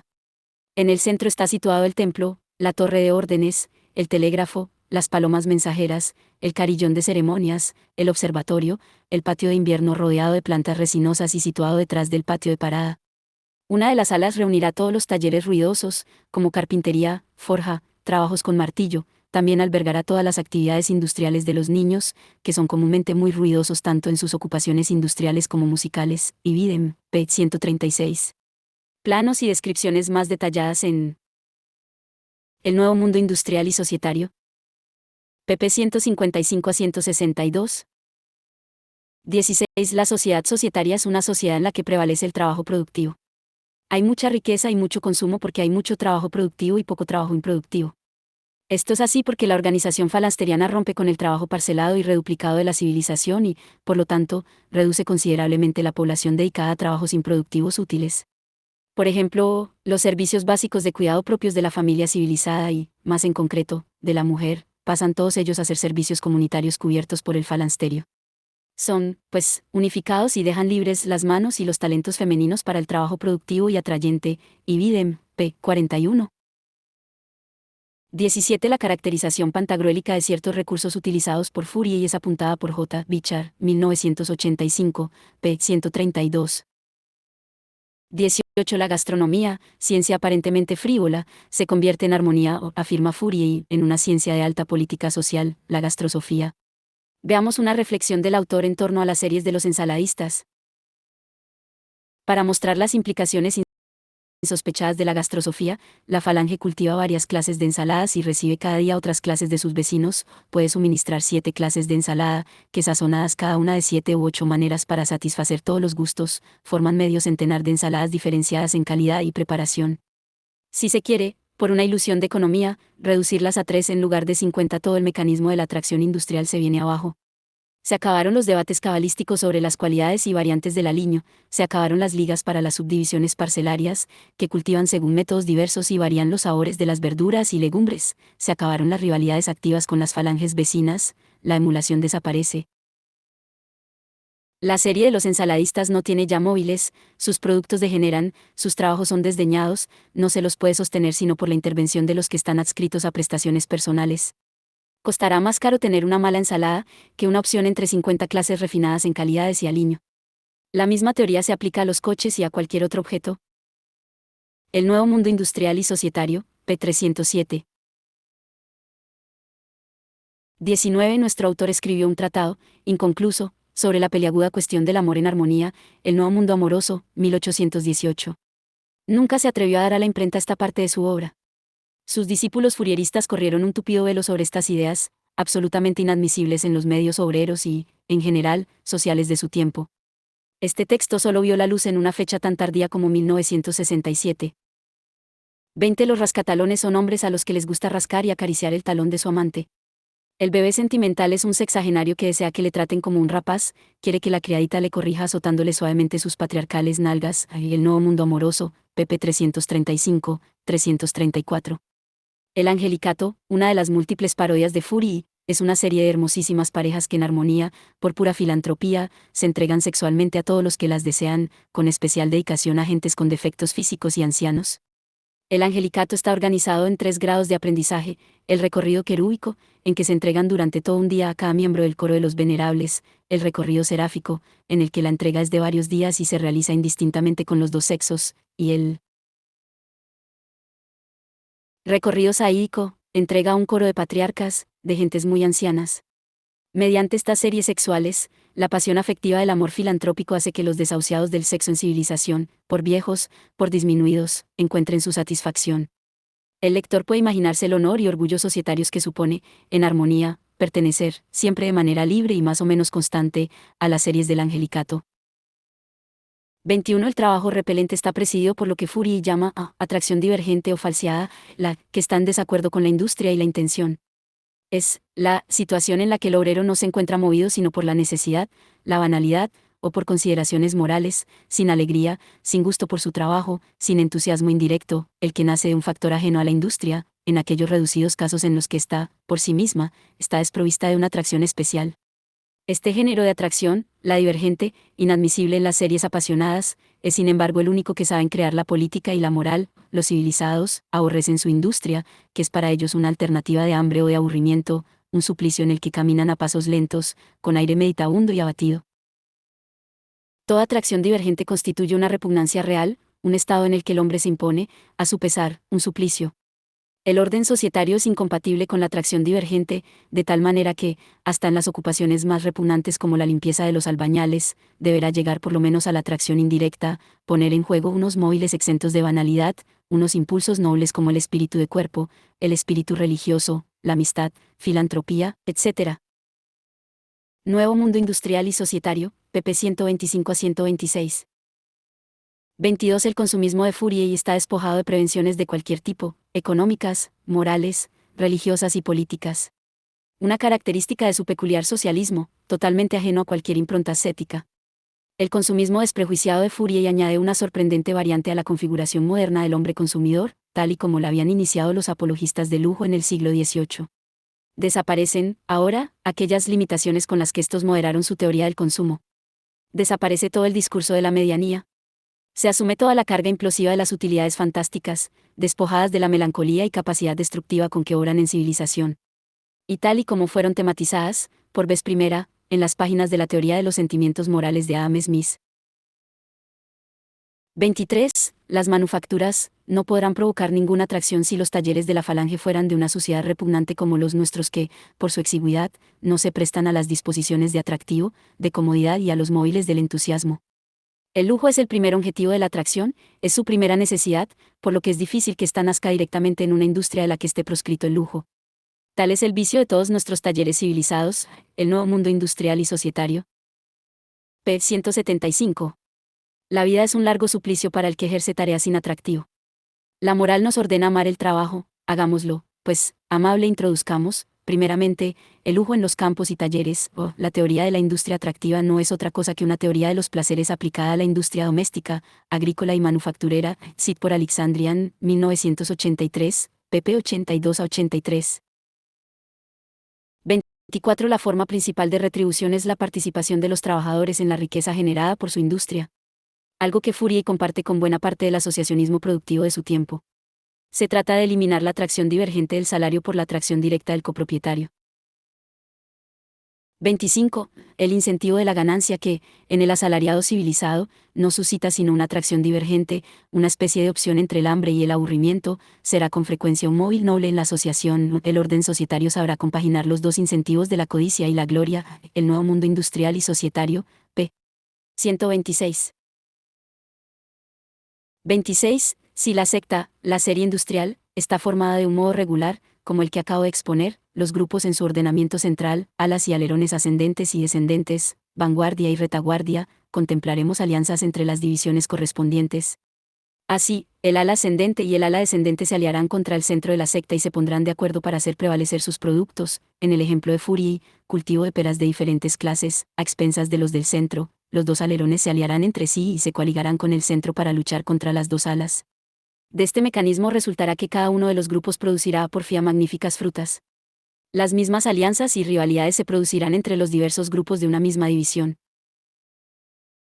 Si un ala está compuesta de 6 grupos, 3 de los cuales son de hombres y 3 de mujeres, habrá rivalidad industrial entre los hombres y las mujeres, luego rivalidad en cada sexo entre los grupos extremos, luego alianza de los grupos de hombres y mujeres centrales contra las pretensiones de los grupos de mujeres y de hombres laterales. Por último, habrá una unión de toda el ala contra los grupos del alerón y del centro, de tal modo que la secta, por el solo cultivo de sus perales, tendrá más intrigas federales y rivalidades de las que hay en los gabinetes políticos de Europa. Teoría de los 4 movimientos, p. 345. 27. Fourier no es solo el primer teórico del trabajo de equipo, sino también, a su manera, del trabajo flexible. La pasión mariposeante determina una intensa rotación ocupacional, que figura en el texto como característica imprescindible de un trabajo verdaderamente humano. Esta importante cuestión marca un profundo contraste con las formas del trabajo como profesión determinada, ya analizadas y, en general, con todas aquellas opciones que establecen la permanencia ocupacional como condición de un trabajador de carácter. 28. Operando por sesiones muy breves de hora y media o de 2 horas lo más, cada cual puede ejercer en el transcurso de la jornada de 7 a 8 clases de trabajos atractivos, variar al día siguiente y frecuentar grupos distintos a los de la víspera. Este método es el fin de la 11ª pasión llamada voluble, mariposeante, que tiende a revolotear de placer en placer, a evitar los excesos en los que caen sin cesar los civilizados que se dedican a un trabajo durante 6 horas, a un festín de 6 horas, a un baile de 6 horas. La jornada de un armoniano tipo es espectacular, una parodia societaria del más estricto y ascético horario monástico, solo que aquí formando parte del mundo al revés del desenfreno hedonista de la atracción industrial. Lucas, un armoniano pobre de 3 comidas, se levanta a las 3:30, hasta la hora del almuerzo a las 7 ya ha participado en un grupo de cuadras y otro de jardineros. Desde las 7:30 hasta la comida a las 1 participa en el grupo de segadores, en el de verduleros a cubierto y en la serie de establos. Desde las 2 hasta la cena a las 8:30, lo hace en la serie de silvanos, en un grupo de manufactura, en la serie de riego y en la serie de bolsa. La bolsa de la falange no es para especular sobre rentas, sino para negociar las reuniones de trabajo y de diversión. A las 9 participa en una sesión de trato entretenido y a las 10 se va a la cama. Comenta Fourier que si en este cuadro se ve muy poco tiempo dejado al sueño, la razón es que en armonía se duerme muy poco. La vida es tan higiénica, saludable, satisfactoria y feliz que se precisa poco sueño. La afluencia de placeres es tal, que las horas de una jornada resultan totalmente insuficientes. El nuevo mundo industrial y societario, pp 103 y 104. 29. Una serie pasional no aguanta sectarios moderados. Tiene horror de la moderación. ¿A dónde llega? En tanto que sus trabajos están al nivel de la vehemencia de sus pasiones, son llevados al más alto grado de perfección mediante las rivalidades ardientes que reinan entre los diversos grupos, todos ellos enemigos de la moderación, todos ellos apasionados por el exceso de su sección de trabajo, pretendiendo llevarla al más alto grado de refinamiento. La perfección general de la industria nacerá, pues, de la pasión más proscrita de los filósofos, la cabalística o disidente, Tratado de la Asociación Doméstica Agrícola, Text Choices, 1953, p. 141. 30. Toda corporación es orgullosa. Nuestras costumbres hacen del orgullo un vicio capital, las series apasionadas harán de él una virtud capital, una virtud cívica de la que recogerán, entre otras ventajas, la emulación de los industriosos y la perfección de los productos, y Videm, p. 414. 31 será Pierre Leroux, 1845, el primero en establecer la íntima y escondida relación entre Fourier y la teoría de las pasiones de los filósofos. Diderot, suplementa au Voyage de Bougainville, es considerado por Leroux como un ejemplo de la reivindicación de las pasiones y el combate contra el ascetismo. En el fondo, en esta guerra de medio siglo que Diderot hace tan obstinadamente contra el ascetismo, en el nombre de las pasiones, se tenía a la vista un nuevo ideal, que no excluiría la virtud, pero que restablecería la naturaleza en sus derechos.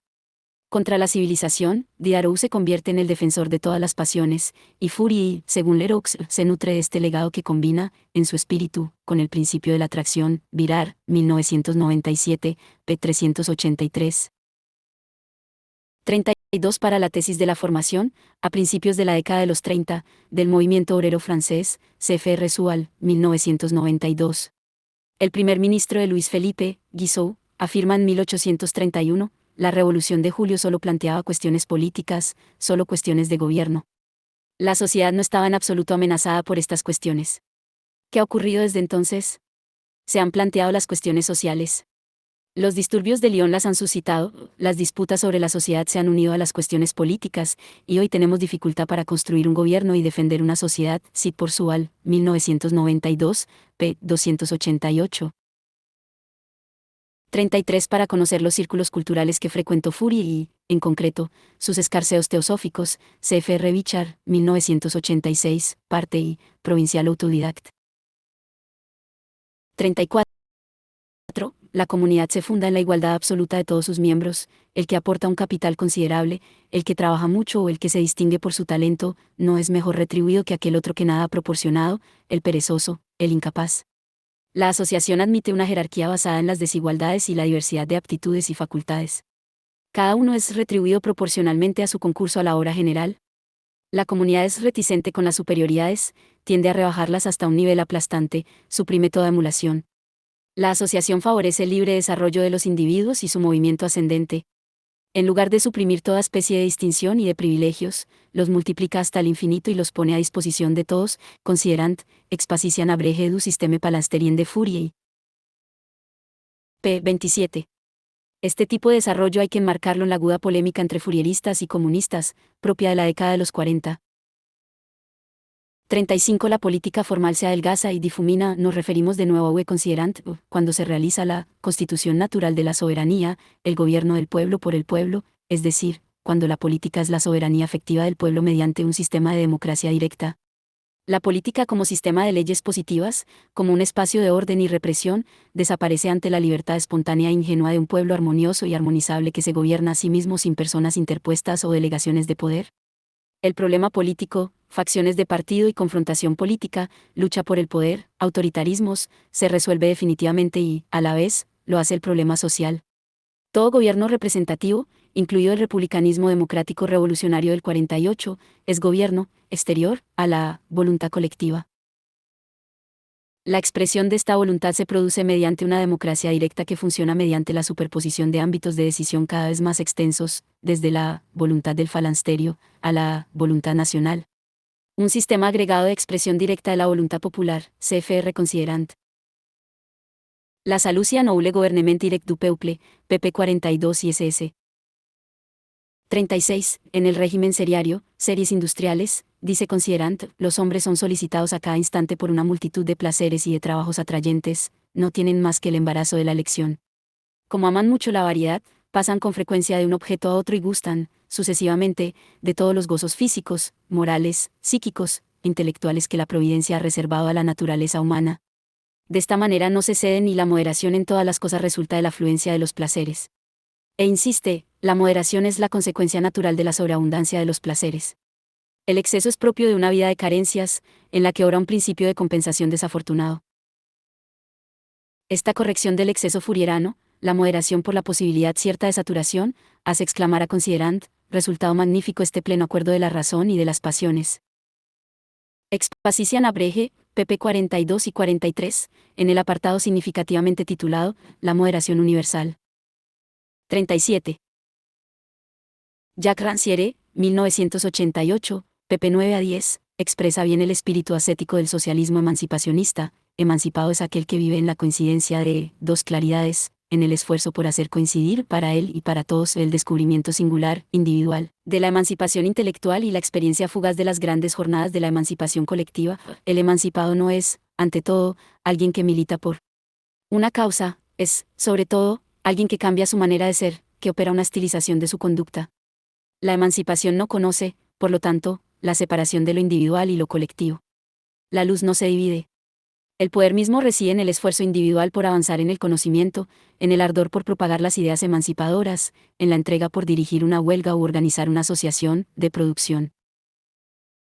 No permite al emancipado recogerse en el mero goce de la luz descubierta, abandonando a la suerte que merecen a los que se contentan con la vida material.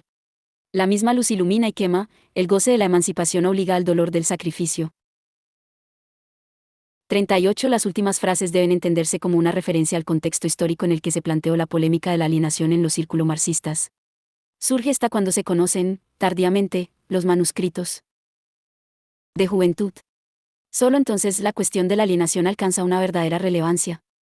Recuperar el problema de la alienación como un problema importante de la teoría social marxiana suponía reavituallar teóricamente a aquellos marxistas que abrigaban todas las dudas sobre la bondad del comunismo soviético y su deriva histórica. Por esto mismo, la discusión sobre la alienación fue, en buena medida, una discusión sobre ortodoxias y heterodoxias marxistas, siempre definidas desde la fidelidad al modelo soviético. Después de todo, era muy enojoso hablar, en términos marxianos de alienación y de desalienación, de la Unión Soviética leninista, estalinista y posestalinista.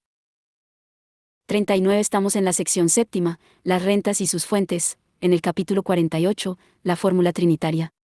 Fórmula, que engloba todos los secretos del proceso social de producción, y que no es otra que capital-beneficio, tierra-renta del suelo y trabajo-salario.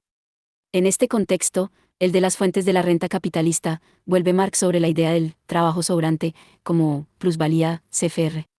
El capital, 3, pp 754 ISS. De la edición de Fondo de Cultura Económica, libro 3, T3, pp 265 ISS.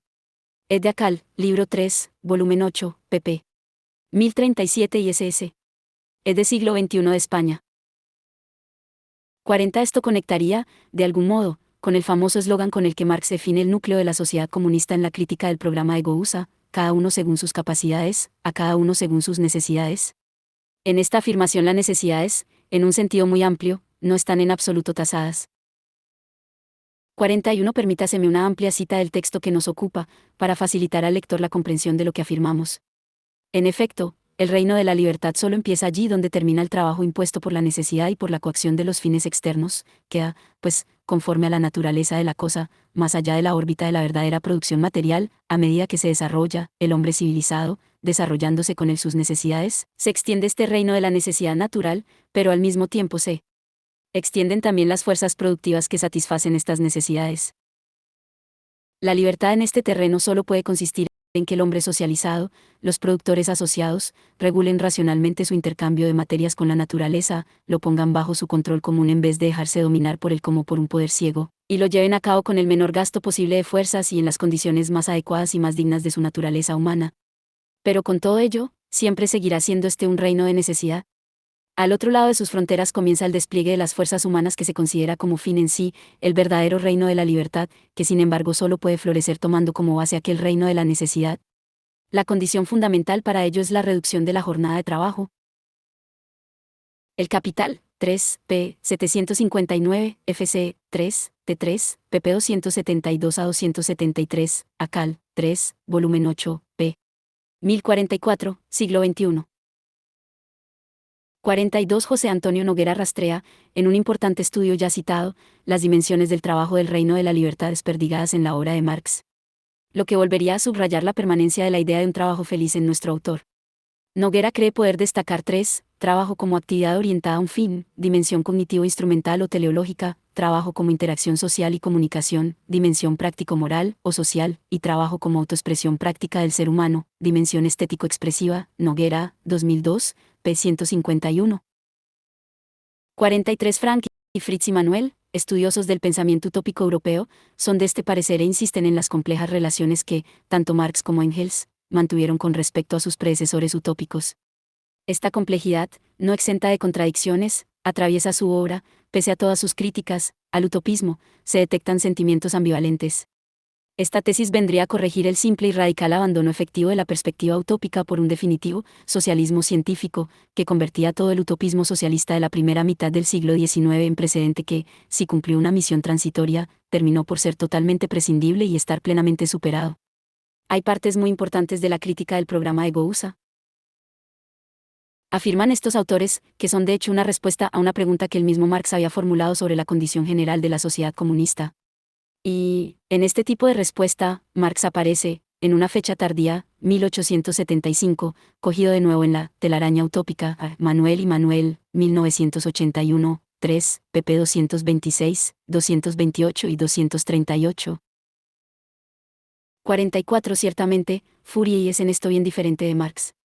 Todo su esfuerzo va dirigido a escrutar de manera harto esforzada y precisa las condiciones del trabajo atrayente y feliz, absolutamente desenajenado.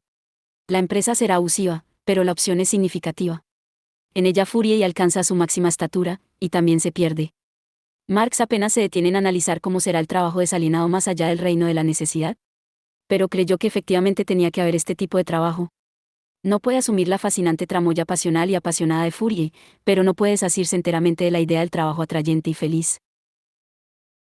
45. Autorrealización activa es un término que tomó prestado de José Antonio Noguera, 2002, en aquella parte de su estudio donde se refiere a Marx.